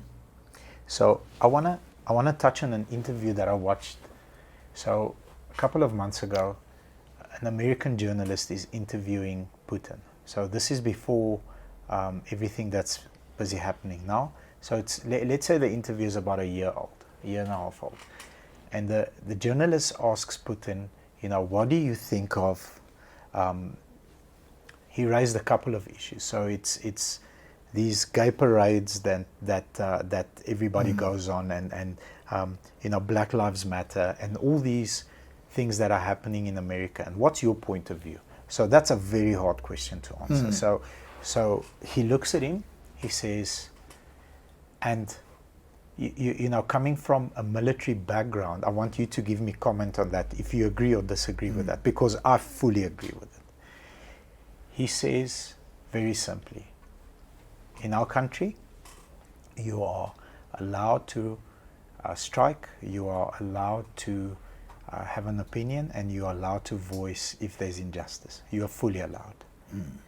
However, the moment that it spills over into burning property, damaging state-owned property or privately owned property, we have to intervene and eliminate the threat immediately. What is your take on that? Man, that is just sound principles of managing a country. Because if you allow looting and striking where property is damaged, infrastructure is destroyed, and lives are threatened, because in that lives can be threatened. And that's the policy part, because there's no proper governance in the policy. Now, there you go. If there is, then, and as you said, you're a fair and a consistent leader. If this, then this. This is what our policy says. Because if you allow that, you know what that amounts up to? It becomes normal. Yeah, it becomes normal, but it's anarchy. Anarchy. And when there's anarchy, you have a failed state. And when there's a failed state, you'll have people taking the law into their own hands. And once you got that, you'll find people becoming vigilantes. Yes. And what we saw in our country a couple of months ago. Exactly. I mean, you can now drive on the highway, and you must, in Cape Town, if you drive from the Strand to Cape Town Airport, do you know that on that highway where Crossroads is, Kailicha is, Yes. opposite a military base which is called 9th South African Infantry Battalion, just on the same highway, people, residents of that Squatter Camp and Crossroads and Kailicha, they stand on the highway, they pull over a vehicle and they hijack you right there in broad daylight. So when you drive there, you must be so careful that route has now become a high risk route. Imagine. Hulle hardloop in die pad. Plak hulle gun en dan kom verby met die kar. Jy slek mos af. Want hulle spotters. Daar van Makassar af. So this is the type of car we need. Hulle sê, Coming. I'll come a Your blow way. BMW verby. Now the second spotter says, he's just passed me now. And that's like 300 meters away from the shooters. And the shooters will jump in the road and stop cars. So this car is stopping in front of you. Where do you go? You can't go left, you can't go right. They'll run to your car, get out. Out you get. They take your car. That's how bad Cape Town has become now. The N2 or the N1 from Strand to And that's policy. If you have a proper policy in place. now, isn't that anarchy? That's anarchy. You understand? Where the rule of law is no more regarded. There's a total disregard for the rule of law. And it's so technical. It's so technical because we, in my opinion, and I'm hoping that I'm wrong, we are about to go into a market contraction. Interest rates are going up. Cost of living is going up. Inflation is going up. Fuel went up. Food is up. Fuel, luckily, is coming down a little bit, which is a good relief. But the moment that happens, you've got less disposable income. You've got less profits in companies because now Correct. the competition is bigger. Then what happens next is you have layoffs. So you have companies, laying off people. Amazon has laid off 180,000 What happens to that? employees in the States. So what happens when it goes deeper is you have repossessions, people losing their homes, you have drugs, alcohol, you've got marital problems, and we're not at one, we're already there. There's a whole domino effect, man. It's a collapse. It's a collapse, and policy is what is required, in my opinion, immediately. And Firm leadership and good policy. firm leadership, good policy. If this, then this. If know, this, the- then this. In my opinion, the only thing that keeps this country still going, it's its strong infrastructure. Very strong infrastructure. Left by the previous government.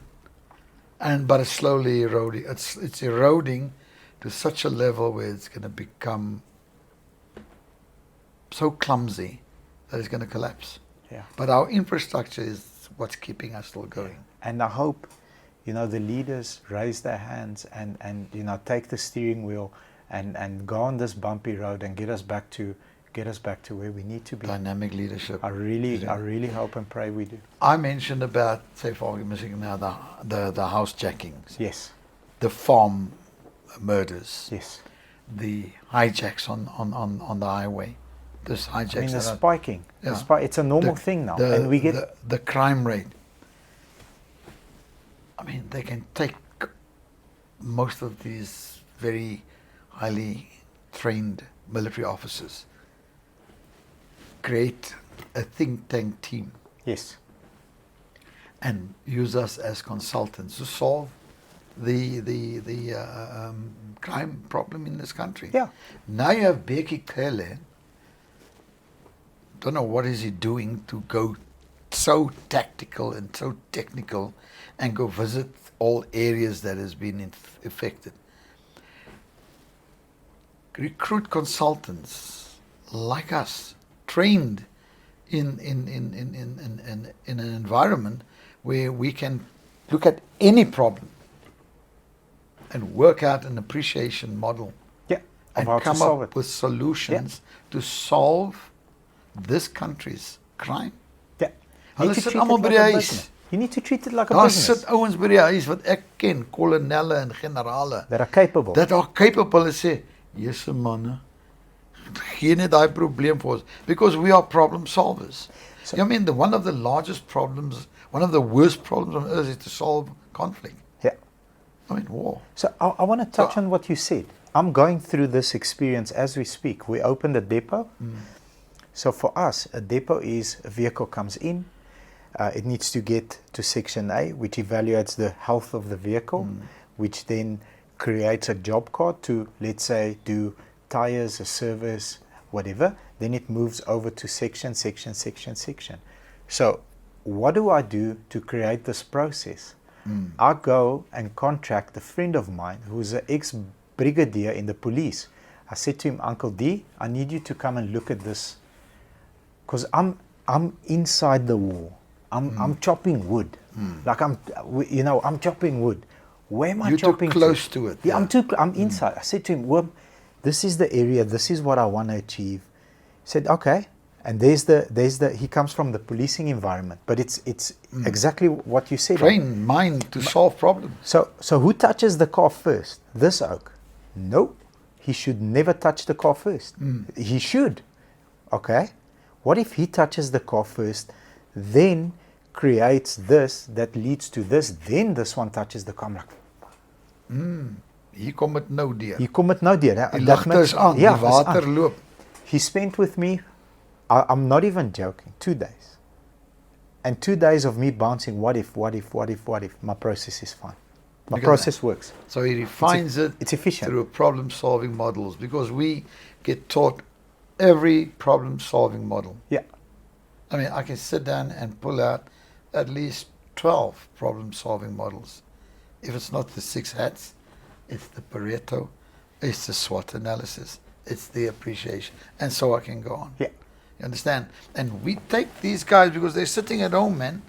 And if you take me, I can market myself probably on this thing. Of course. By saying, you call us in, you say, guys, this is the crux of the problem. Solve it first. Okay. And then you start. And then you give us access to the police. You give us access to all the other resources. And we look at it and we say, okay, this is what must happen. Yeah. The borderline control of the high influx of aliens and illegals. We go sit down, we look at it, we do appreciation. You pay us to do that. We say that and that and that must be done like that. We create a problem-solving solution, a solution for you. And then we will monitor it, do a balanced scorecard on it, and we will do QAs and QCs on it. And by the end of the day, all you do is pick up the phone, bring in the think tank team. Yes. Boom. We're all over 60. We've done it, man. Yeah. We've been solving South Africa's biggest problems, and that was the conflict in Namibia, you know. And now as contractors, most of us are working outside the country, solving problems For other governments. For other governments. I mean, a demining problem. I mean, there's about 25 million mines alone, landmines in Egypt. I mean, just think of it. There was That's incredible. That's a large number. Millions of mines in Juba. We do demining. We clear areas for development so that you can go build your house or you can farm on it. We clear it. It's a big problem. But if they didn't call us in, experts, People will die. to come and do an appreciation and do problem solving on that, they would never have been able to plow farmlands or build Homes, homes schools, and swimming schools pools. and hospitals and etc. and roads and infrastructure. I mean, they call us to Somalia, teach the soldiers how to do countermeasures on IEDs. We train them. It's a solution, and they then defeat the enemy through the solutions we have given them. Problem solving. So, wat kan ons nou doen hier? In South Africa, we do the exact same thing. We've got this hijacks and housejacks, and we've got this farm murders. Give it to us. Think tank. Call us in. I hope the right people watch this video and this section of the Yeah, video I mean, and actually take action. Yeah, they must just do it. Yeah. They've got nothing to lose. They've got all the role players. Yeah. And they've got the thinkers and the doers. You understand? So yeah, sad that we have so much. That's why they say the graveyard is the most richest place on earth, because there's a lot of people there with solutions that has died. That has died. And this generation of us also slowly going, Yeah. and will lay eventually in a graveyard with all our Knowledge solutions and knowledge. solutions. Yeah. If you could start your career now, what would you take back with you that will serve you phenomenally from day one? A couple of things, 3, 4 things, 2 things. If I can take my career back, first of all, when I think of taking my career back as a soldier, Yeah, I pick up something and you'll tell me, Bobby, yes, no, maybe. So my favorite book is Barbarians to Bureaucrats.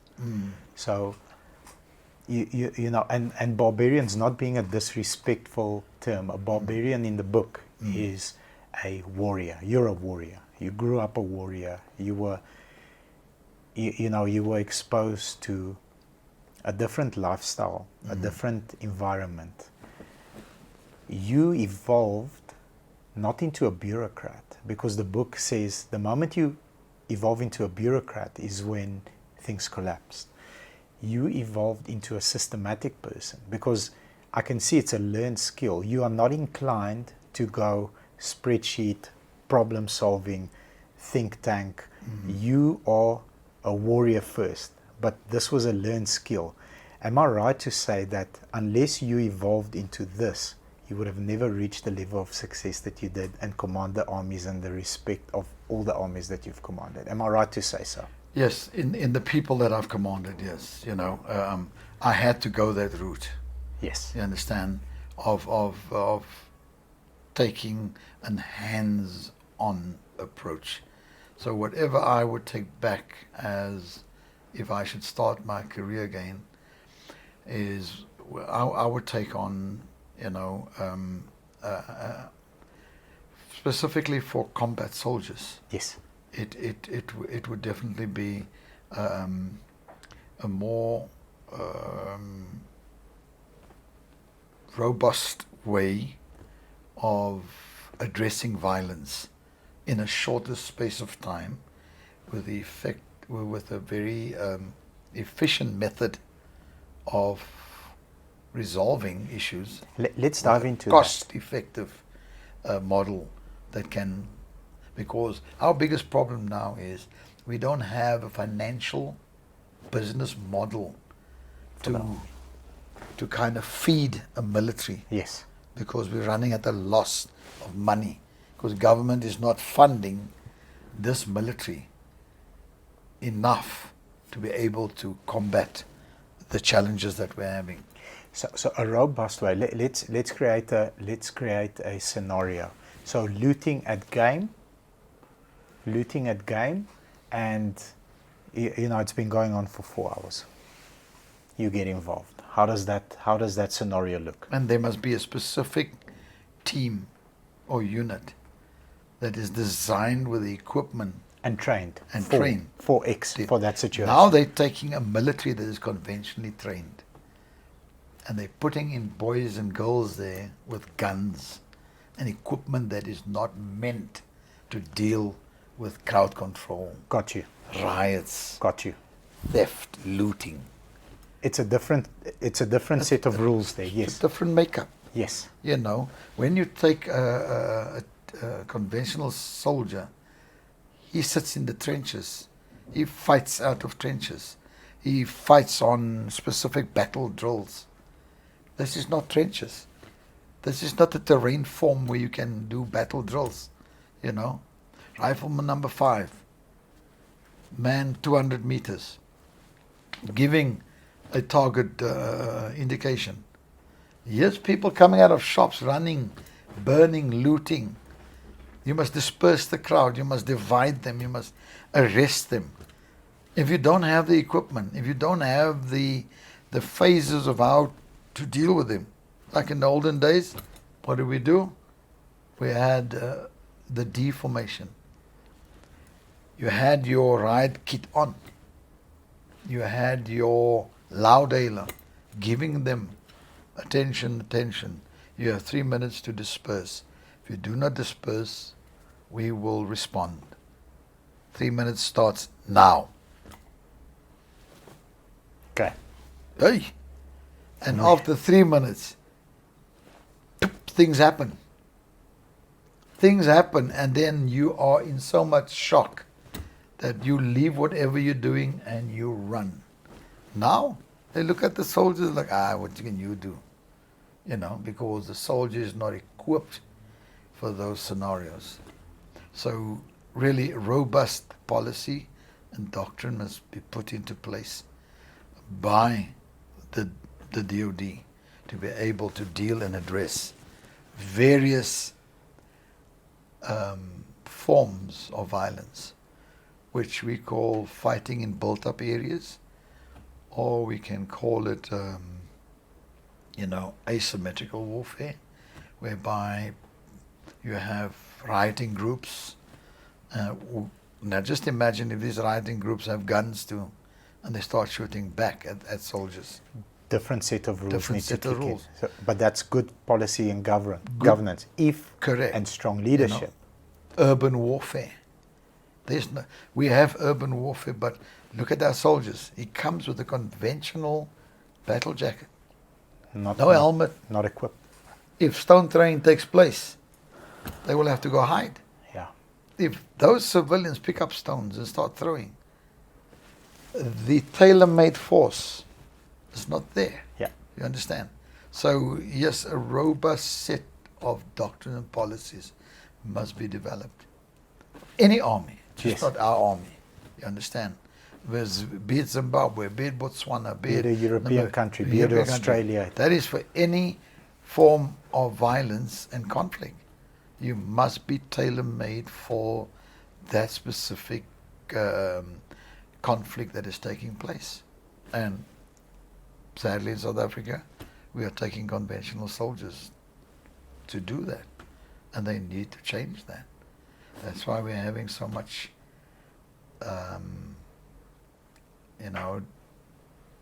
ignoring the law. Yeah.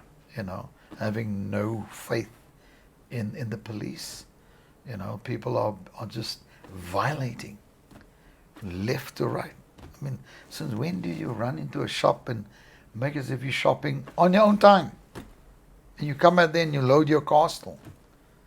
And then what happens? Nothing. Everyone jumps in on the act, and everyone drives away as if this is normal. You can't have it.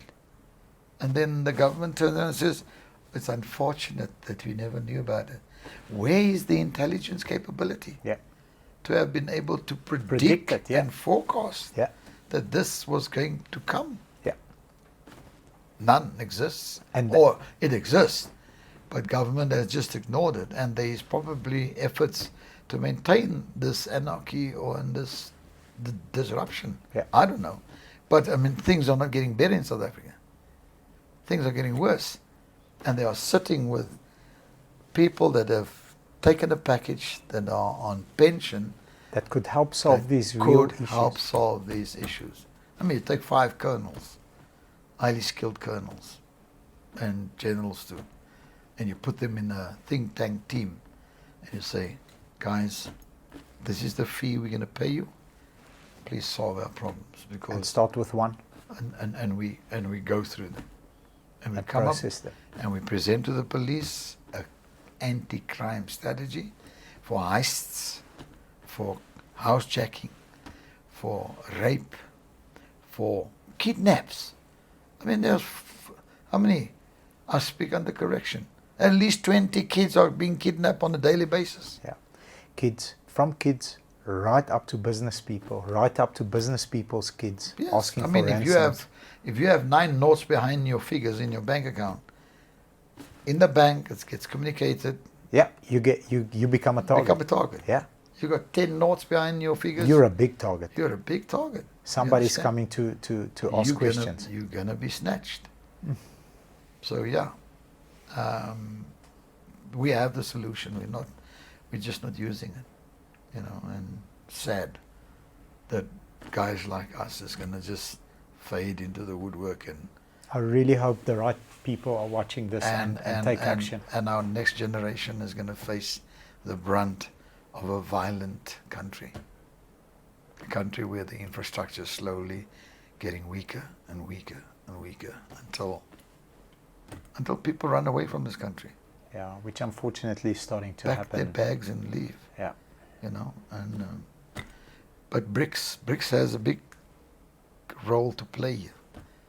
If the right people sit at BRICS and pull the right strings and say the right things, I mean, so Africa has got minerals so deep and so much. I mean, we can solve our problems overnight. Yeah. But it's just wrongly managed and not utilized to the maximum. And as a soldier, I speak this because I saw it in the Congo. I mean, you take the Congo River and you turn that into a nuclear plant or to generate power. It can give power to the whole of Africa The whole and continent. even the world. Yeah. Water alone. Yeah.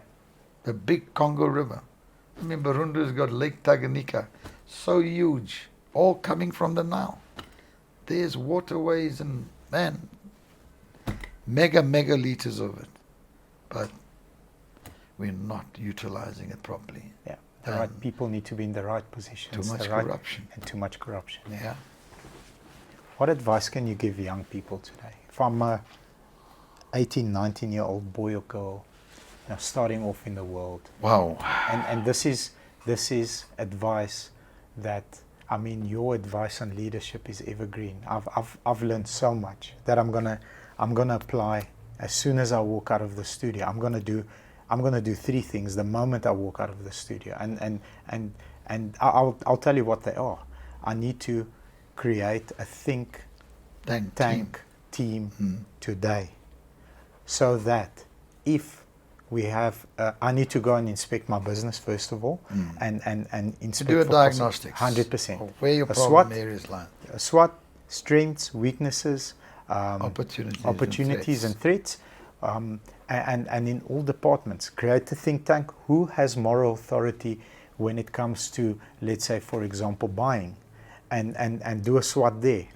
Those are the things that I'm going to do straight after this. But if you're 18, 19-year-old person starting life, what life lesson or what advice can you give young people? You say it's good to give advice to young people, but in South Africa, the unemployment rate is so high. It's, man, I want to use a nasty word, but I'd rather not. It's so damning, man. It's so condemning that if whatever advice you throw out to them, they're going to say, where do I get the money from? Where do I get the resources from?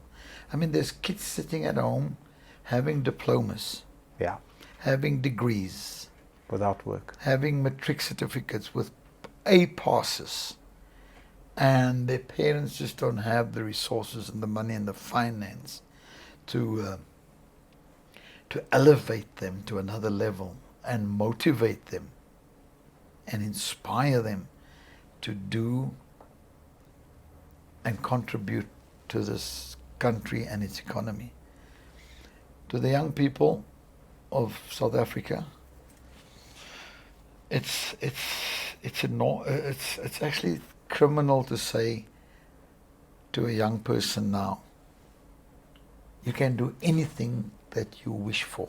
You can do anything that you can.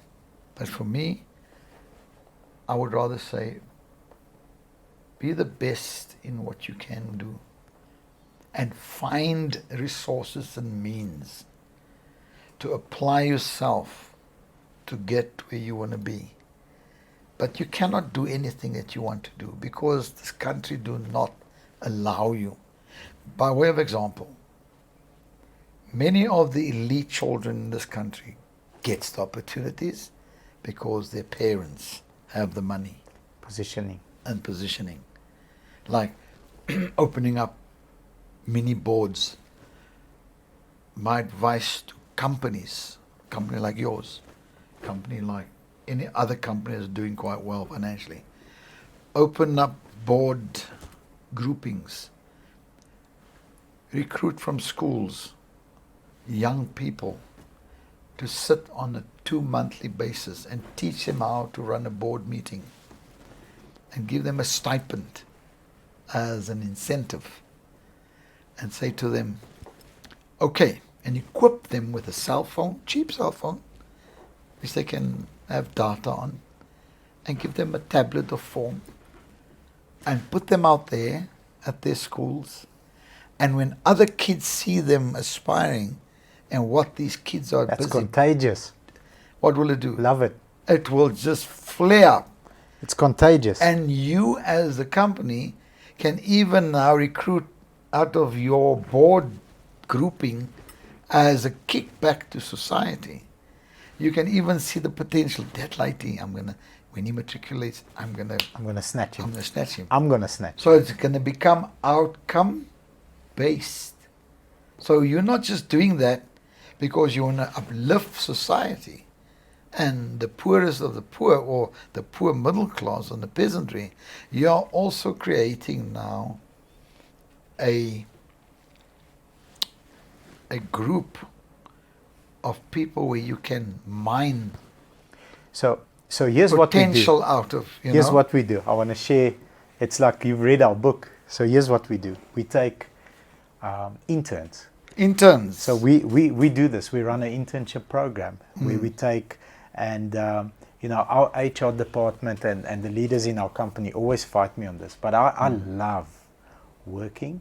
I love working with people that didn't matriculate or just made it. And I'll give you my reason. That saying that you said, if lions could speak, men wouldn't understand. I know how to drive a person that comes out of poverty. Exactly. I know what to say to them. I know when to say it to them. I know how to say. Exactly. And that person's, there's a flame. Man, it just Just takes petrol, because the boy or girl that comes into our internship program comes from a great home, has matriculated, mom and dad are together.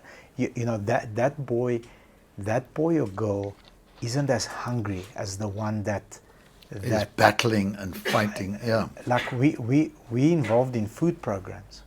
So programs that give food to high school students that only eat once a day.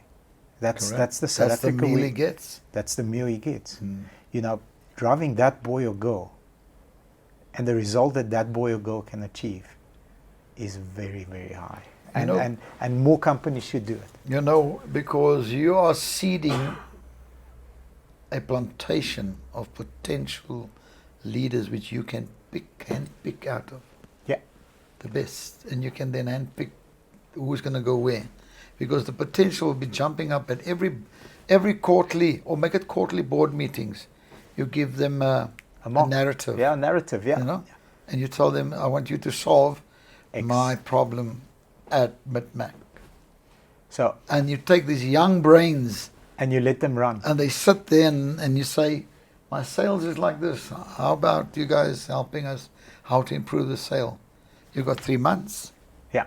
And you teach them a little bit of skill to research. And when they come back after 3 months, obviously there's going to be fallouts. Yes. And people are not going to be interested in it and so forth. But your kickback from those young little thinkers is going to be more higher than your fallouts. Yes. And you are now planting a whole plantation of potential leaders which you can just pull out. So to young people, I would say, get into something, get your grades up, study, because that is what you got control of. You don't have control of when you're going to university. But what do you have control of? Study. You have control of making your mark the best that you can be. Yeah. And once you're the best you can be, you will probably get into that board grouping or the intern. That opportunity. That opportunity will be afforded to you. Yeah. Because hard work pays off. Every time, sir. It pays off. Every time, sir. And when you are in the slipstream, what happens? You get lucky because you're in the slipstream. You get lucky, and things can just go better and better. And once you have the taste of that success, the taste of learning and equipping yourself to the best that you can be with the resources you have, and you get beamed up into this environment, you're going to do better. Yes. You're going to, man, you see that small flame? It's like lighting up a lighter in a gas chamber. Yes. 100%. You understand? And that's in conjunction with what you said. You don't need to have the right surname or move in the right circles. No, it's not about surname now. It's about your potential. There we go. And I love South Africa for offering that. And as much as we've got our problems, we've got our opportunities as well. And I'm a testament to that. I'm an immigrant child coming from a communistic system into a country where you are allowed to own a business, drive a team and grow a team and you know, create success for yourself, your family and your community. Success speaks for itself. 100%. And for example, not the best student. I was a horrible student. I had a very pretty Afrikaans teacher. So, you know, I learned Afrikaans quickly. I looked at her like this and I watched everything she did. And she said to me, "Jy sal Afrikaans praat." I'm like, yes. Excel, yeah. Yeah. Yeah, that's right. So you know, but coming onto education is free. It is free because all you need today that you growing up in your generation didn't have compared to me growing up is I need a little bit of data and 10 good YouTube videos and I can probably do anything you ask me to do. Yes, it's just like that. Yeah, I don't know how to work Excel. It's like as easy as falling out of a tree. You moet net los. You moet net los. 100%. You must just leave, you know, and there you go. So I need to understand how to create a reel in Instagram. 10 good YouTube videos later, I create reels like a pro. You can. You can today. So that is my advice to the youth of South Africa. And stop being influenced by ma en pa se jy's 'n kleerling of jy's swart of jy no. Yes, black people are getting much more opportunities now, and it can be it can be, you know, very negative. People can get despondent when they apply because there's a quota system. Yes. There's 64% representativity of blacks, and there's 11% representativity of colored mix, and then there's 24% representativity of white and 1% Indian. So that can put you down, but if I had to go onto that as a man of color, I would never have become a colonel. Yes, my vision and my intent was, and my dream was to be a general, but you must also have the serenity to accept the things you cannot change. Yes. And have the courage to change the things that you can. Beautiful. Most important, have the wisdom to know the difference between the two. Because if you don't apply the right attitude at the right time, you lose. You lose. I love what you just said. Because change and affect that which you can control.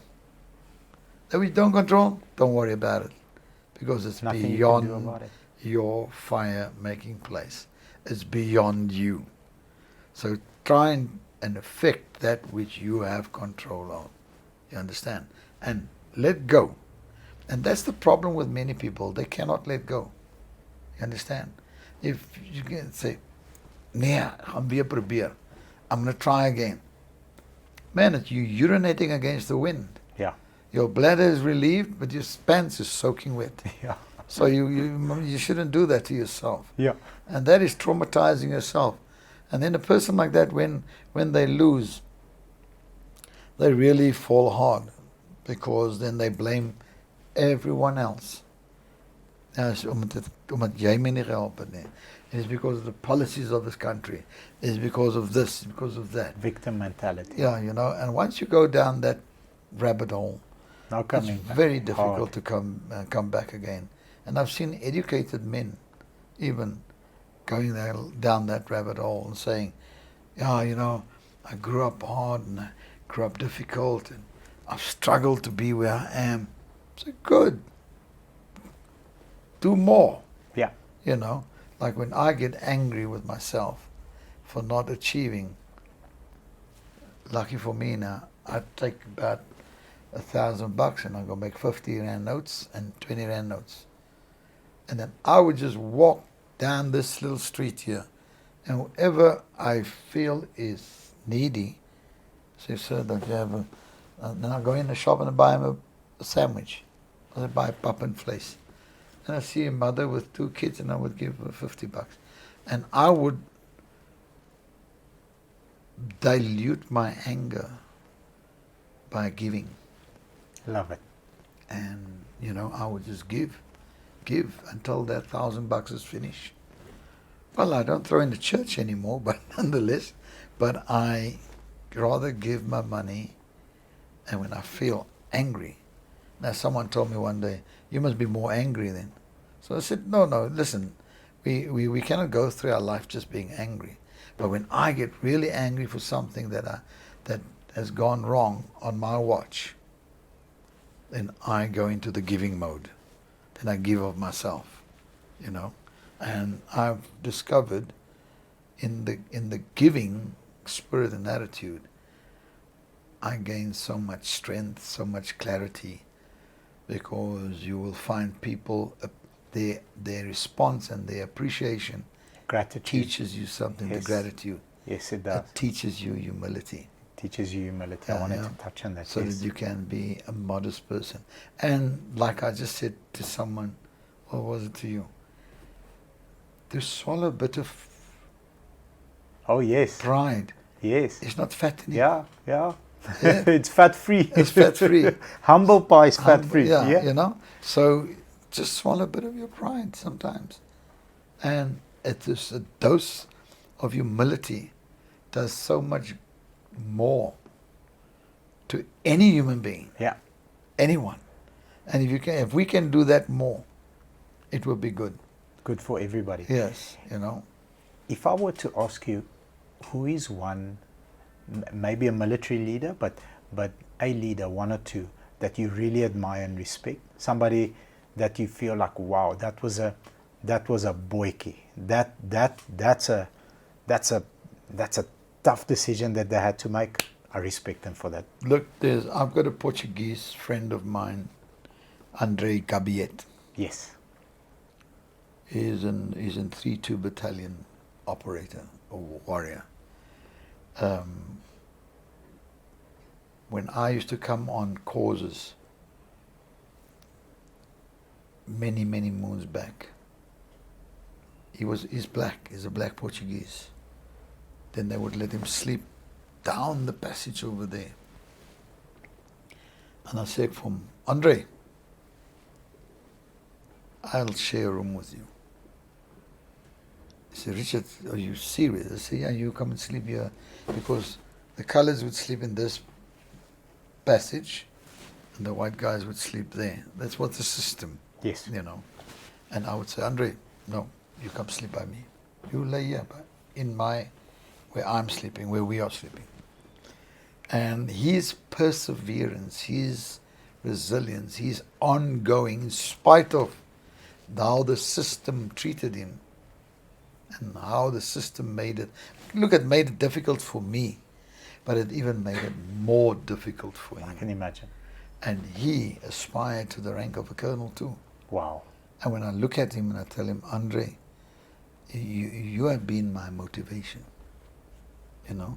Whenever I look at myself and say, damn it, man, why didn't they make that? Look at what Andre done. Look what he endured to achieve what his calling was. Coming from Angola and being recruited in those days and then absorbed into the South African Defence Force and going to and building and being in one of the most crackest units that graced the face of the earth. Not just South Africa. If they take 3-2 battalion boys and they take the Cape Corps, the SACC boys, and they put these two into one big division, it will be the most formidable force that planet Earth has ever seen, because it is fearless and hard fighting warriors. Even Satan will vacate hell if they storm hell. I mean, I'm exaggerating. Yes. But that is because I trained a lot of Cape Corps boys, South African Cape Corps. And I tell you, if you tell them, go, there's no turning back. You got to stop him and say, it's done. Moenie verder gaan nie. This is it. As jy hom jaag ook, when you chase him, you must tell him stop now, because he just don't think of getting tired. You understand? Because you told him to move and he moves. And that was how the 3-2 battalion, and although it will not be acknowledged by many, what I'm saying now, but I tell you now, I've had the privilege to command both sides, because when I took over, or was it 111 battalion, I received the whole 3-2 battalion wing of reconnaissance wing with a bat. They were phased into 111 battalion, and I was one of the only people that could manage them. Anyone else came onto the scene and they would say Major Familia. That was my nickname. I was their family, because I used to run with them, exercise with them, do everything with them.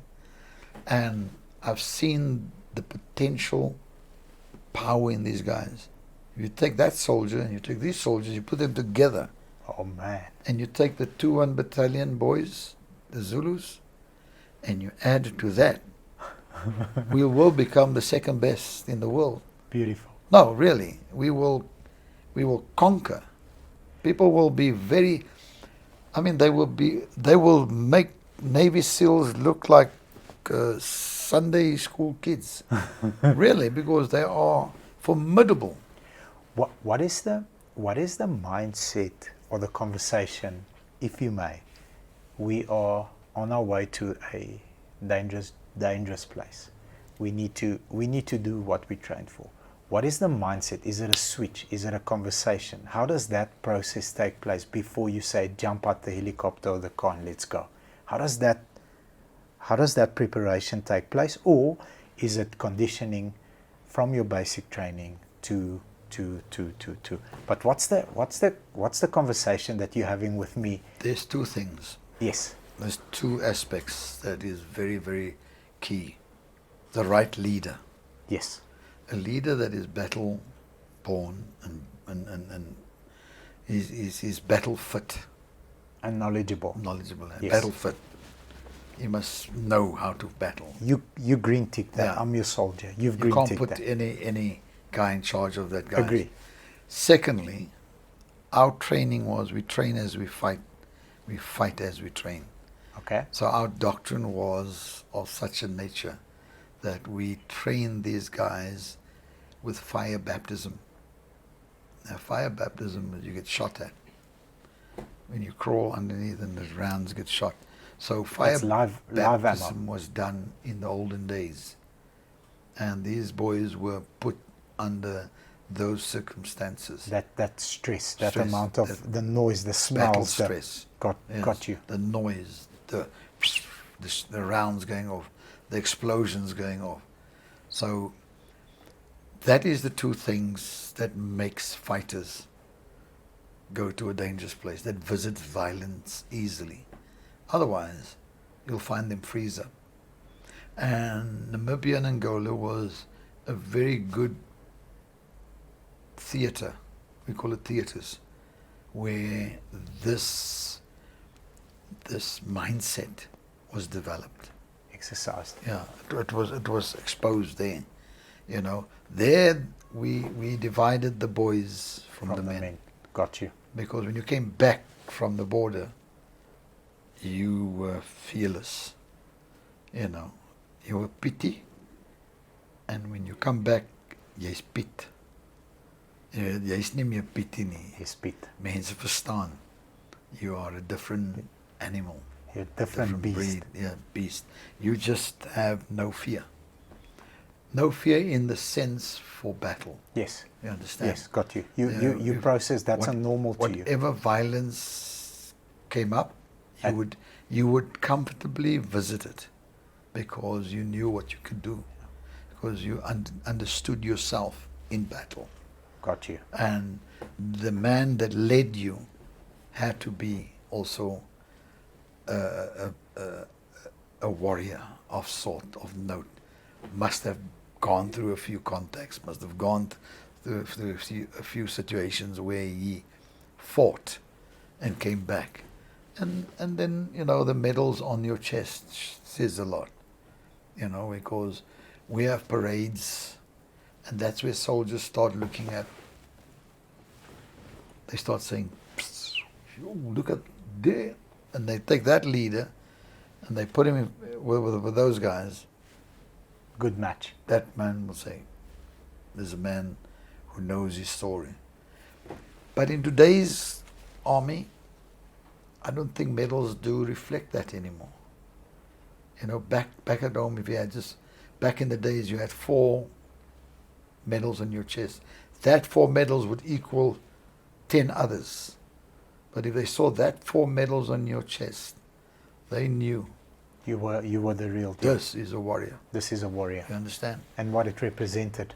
Nowadays, it has taken another turn. People get medals now for anything.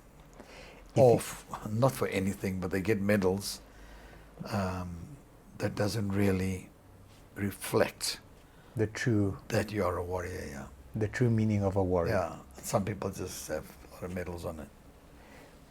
Who would you spend a day with if you could? And maybe... But before I finish, you yes. said 2 people. Yes, please. The other guy is Douglas MacArthur. He's a U.S. Army general. Mm-hmm. This man has always caught my attention. Douglas MacArthur. When did he serve? Is it long ago? He served in the First War and the Second World Okay. War. And he died in 1964, actually. Okay. Why did he catch your April of attention? 1964. First of all, he was a man who achieved most of his things first in his class. Okay. And I really associate myself with him. I was not the first, but I was from the first batch of officers trained at the Cape Corps, and we were all the first batch of officers produced at the colored unit. All the others was produced at infantry school or at other military units, but we were the first batch that was tested and trialed whether we can produce our own officers.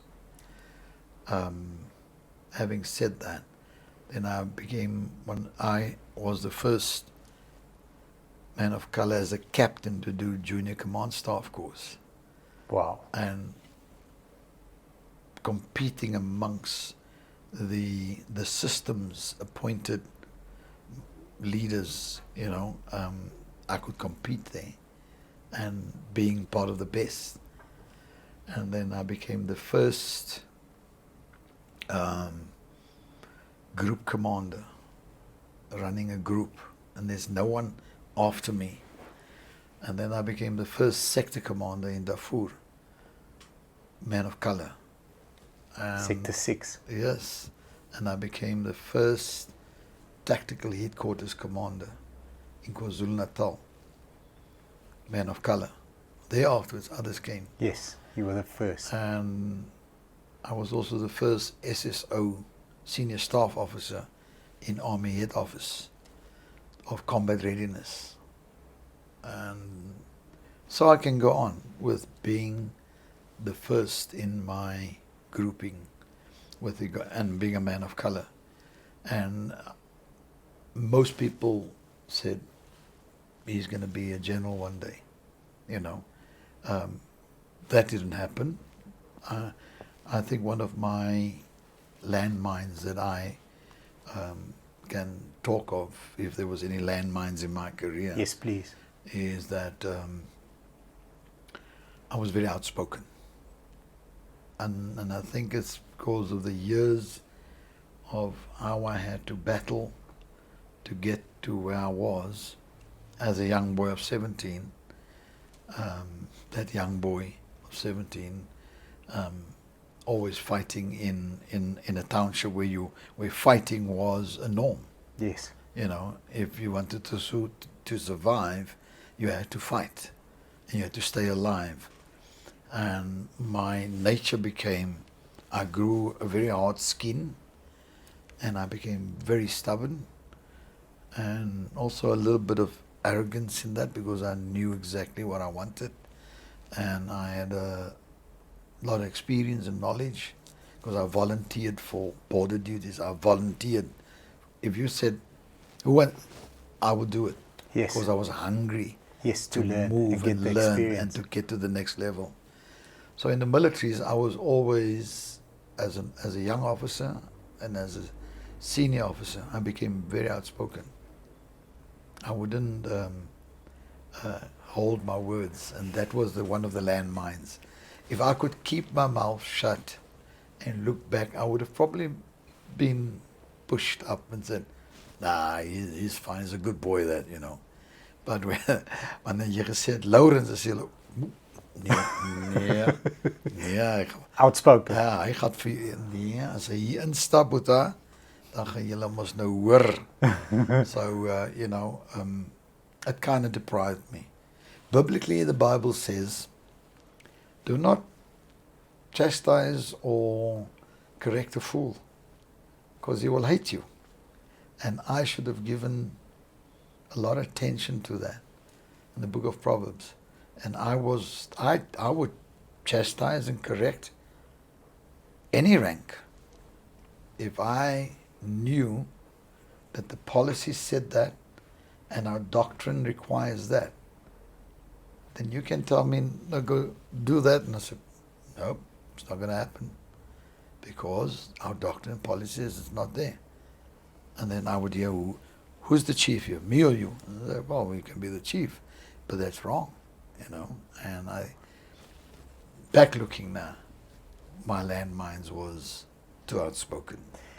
And a lot of people don't have the EQ and the Yes, ego control to be Yes, able to take to be that. able to do that, you know. And then having said that, that gave me a position of putting a hairline on my back.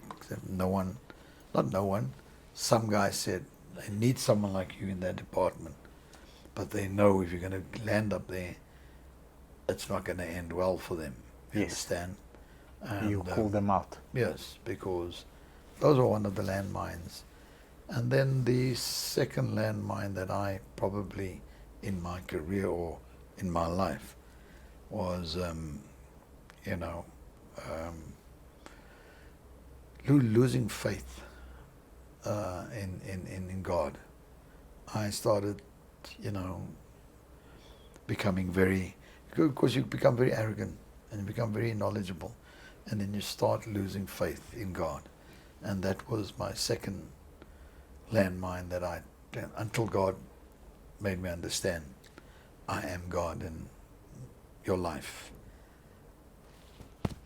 I decide. Yes. Man plans, but God decides. Yes. And once I've realized that,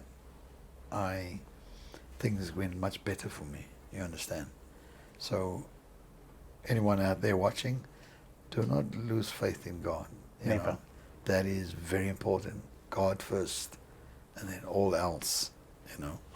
So, those are the two landmines, I would say, that I now look back on, and I've corrected it. Yes. I don't easily now, I would say, Bob, you're wrong. I would like, if you strongly feel about that Bob, there's not much I can say. Yes. Until you say, no, but say what you want to say. What do you think? Yeah, what do you think? Oh, let's And process. say, are you serious? Will you be able to handle what I'm going to tell you?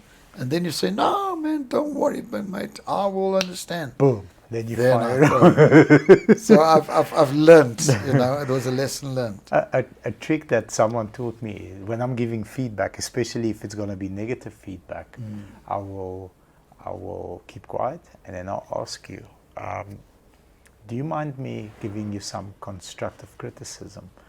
And then always like, no, I don't mind. I said, but before I do, just bear in mind that we might differ of opinion. Are you open to, for a split second, just hearing my point of view out and not judging? Yes, I am. And then I'll give the feedback. Because then if you take offense, it's okay. I asked your permission. Yes. I've asked, but you're right. You know what I find very helpful is, don't you think it's best that we can do it like this? Yes. I make you think that you have Yes. made You a come up with decision. the idea. Yes. Yeah, you made a decision. Love it. And it works specifically in the external environment, Yes. where I'm with a lot of other countries, like you're Britain, you're British, you're New Zealanders, you're Australians. Because it's a different culture. Hey, It's a different culture. Different mense culture. wat dink hulle is slim. and Americans. Yes. So Very proud. Yeah, very proud people.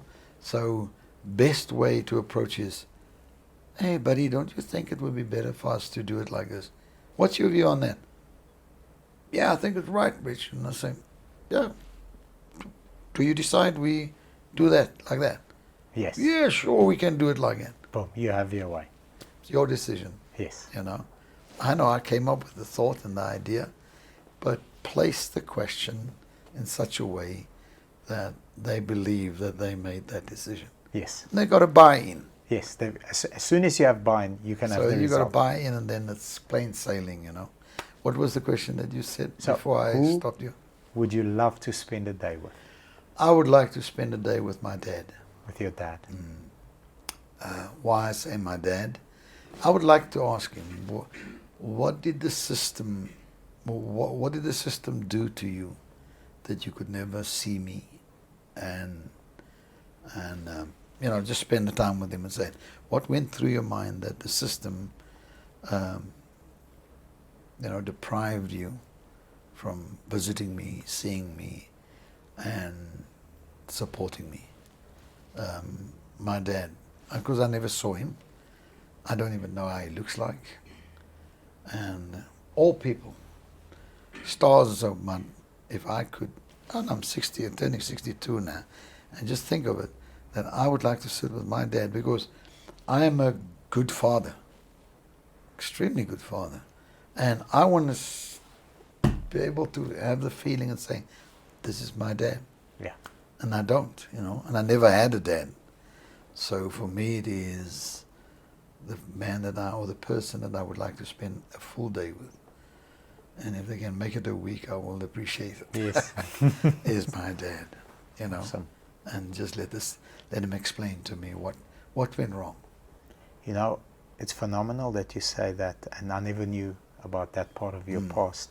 And, for anyone watching and anyone saying, you need, my dad's my best friend. But an incredible father. I love him to bits. I'll die for him 5 times before Correct. I even think about it. And he was a phenomenal role model in me coming up, showing me work ethic. So I'm very privileged to have had that. But having said that, you are an example of leadership to the level that very few achieve. I had to copycat others. And you did it without your dad. So that also again shows that you are made of blood and vessels and bones, like all of us. You don't walk on water. You confirmed that in the beginning of the interview, and that should give everybody courage that is growing up without a dad, because it is possible. Tough, It is possible. But you can come out on the top. Yeah, it is definitely possible. Mr. Richard, favorite book, favorite movie? What do you enjoy? What do you think of I got a lot of value out of this book, or this movie had beautiful life lessons that we can take with us? Look, I had a lot of books that I read, and how to make friends and Influence people. and Yes. influence people. Yes, good book. And Dale Carnegie. Yes. and Dean Quince and Intensity and various writers. Out of all the books, and it's gonna probably shock a few guys, and I say, yes, sir. Thy book, say, the Bible. I've come to, for the past 10 years, I've come to read the Bible cover to cover. And before I used to just read the scripture out of it, Yes. and then put it down. But I have a Bible. If I should take it out of my car now and you look at it, there's more scribble and notes in that Bible than I have in any book that I've ever read. So the Bible for me is is the best book I've read. And every time when I read it, I find another angle A different life lesson. to what I'm reading. And then I ask myself, how could you have missed this one? You weren't ready for it yet. Yes, you see, you weren't ready. So the best book that I've ever read and still busy reading is the Bible, because it's a book that you can reread. Yes. You know, it's like this book that I just said now about how to make best friends and how to stop worrying and books like that. Those are not just books to read once off. Yes. They You become, have to study. Yeah, they become like a book you go back to, you know, 10 points of being a good leader, you know, and I can go on with all the Maxwell books I've read. Oh, and, John C. Maxwell. and Love it. all these books. But for me, the best and the most inspiring book is the Bible, and the book of Proverbs, and Proverbs in the Bible is one of my most read chapters within it. My most favorite scripture is in Psalms. I think it's Psalm 46:10. Is be still and know that I'm God.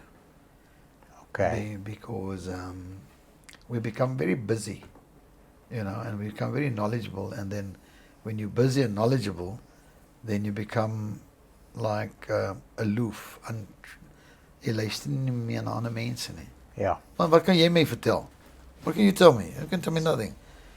Well, for what is man? He We are has all just but got frail breath men. in his lungs, and you're like the vapor of the air, you know, like the grass.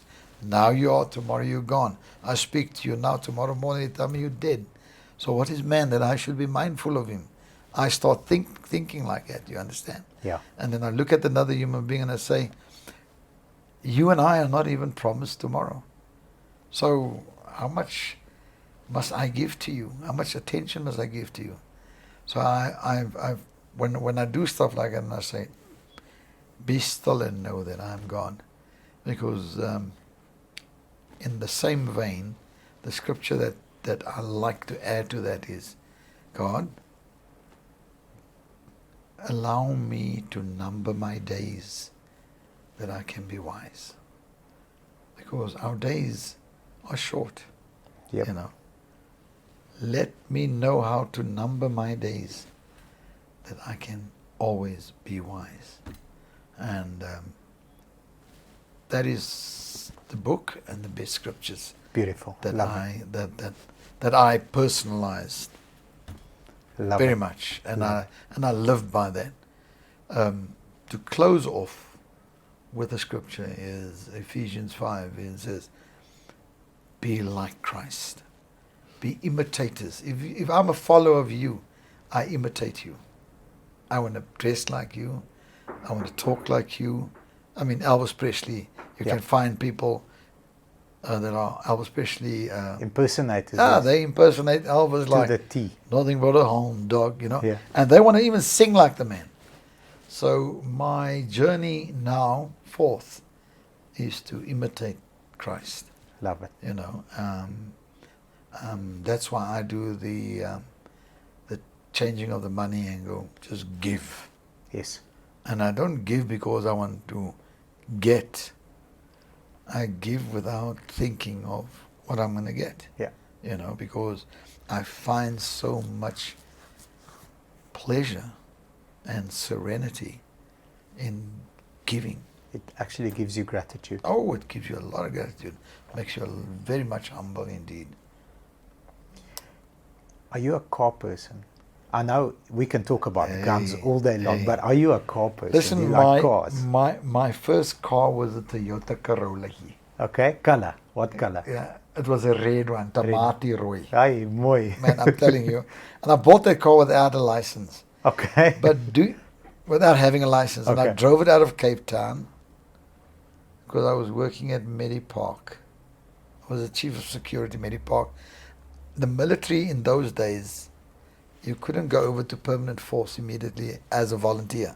Okay. You had to clear out and then wait for a duration of 3, 4, 5, 6 months and then apply again to get come accepted. into this permanent force. Okay. Whereas the national service guys could use that 3-4 years of service and go over to permanent force, and then he's got 5 years service. Okay, got you. You understand? Yes. So yes. we could not. You had a break, so you had to we get had to move out and then Yeah. come back. You had a And peace then- job. Ja, en dan sweer jy jou in, alles wat ek doen, so help my God. Ja, boom, dan is jy nou 'n standemagsoldaat. Ja. You're a permanent force soldier. And then I went to work for Medipark, and I bought myself a car. a Tamati rooi Corolla. But I tell you, that car had a bulletproof engine. Most Corollas do. Het my nog nooit probleme gegee nie.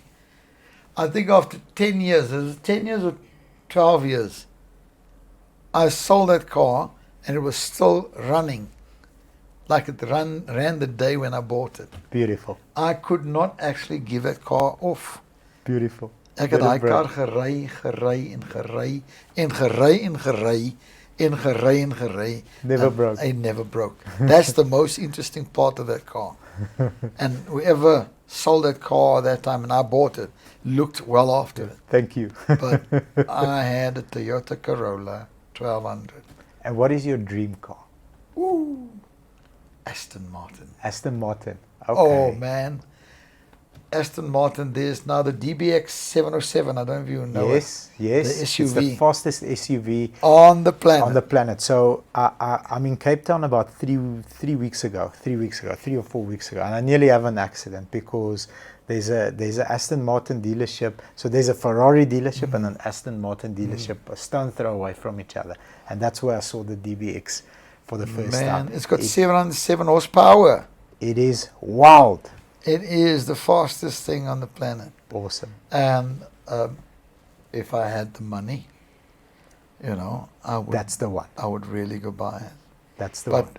whatever Aston Martin, they can put the oldest Aston Martin in front of me. Still a I beautiful. watched the James Bond movie, and that's where I saw when this Aston Martin opened up, the wheels came out, and that movie where the wheels, where the almost like cutters came out. Yes, of the wheels. I remember. That's And still the DB.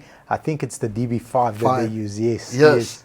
And that car, when I saw that happening, Oh and it man, you're a opened up real chute- car guy.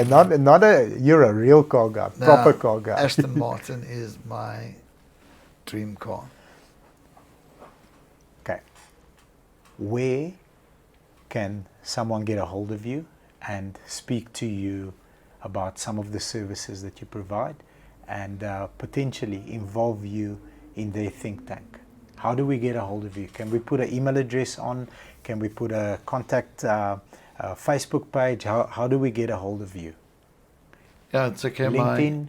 My Richard Lourens, Yes. like Richard, Lourens, Lourens, at yahoo.com. That's an email Richard address. Lourens is one word, At yahoo.com. at yahoo.com. So I'm under still a Yahoo. My other emails I use for work purposes, but this one is for more personal. Okay. If that person contacts me and then when do something, then I'll put it onto my other emails that Okay. I have. The number is 082 420 6829. Beautiful. That is my contact number. Beautiful. WhatsApp. So anything to do with from a think tank to a consultancy job or a listen, we need to get your help or advice or your team or your expertise in this and this area of our business or our lives, that's where we contact you. Yeah, sure. Beautiful. Sir, I have, you know what?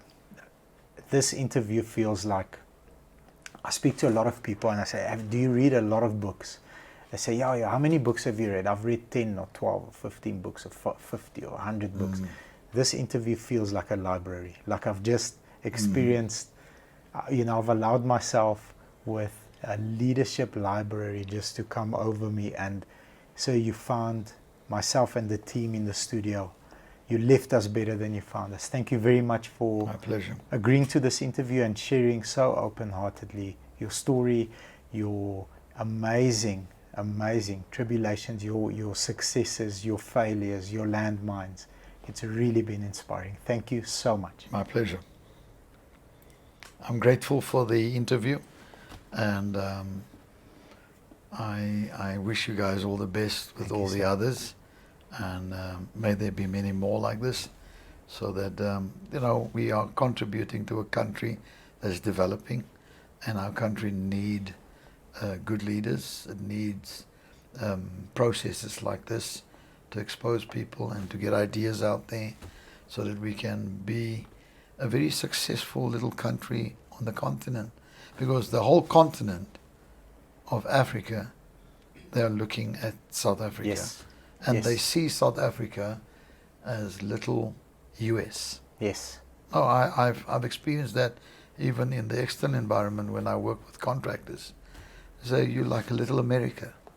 Our airports and our infrastructure. It's beautiful. And the way we communicate and our military knowledge that we have. They say, you guys can compete with us. You understand?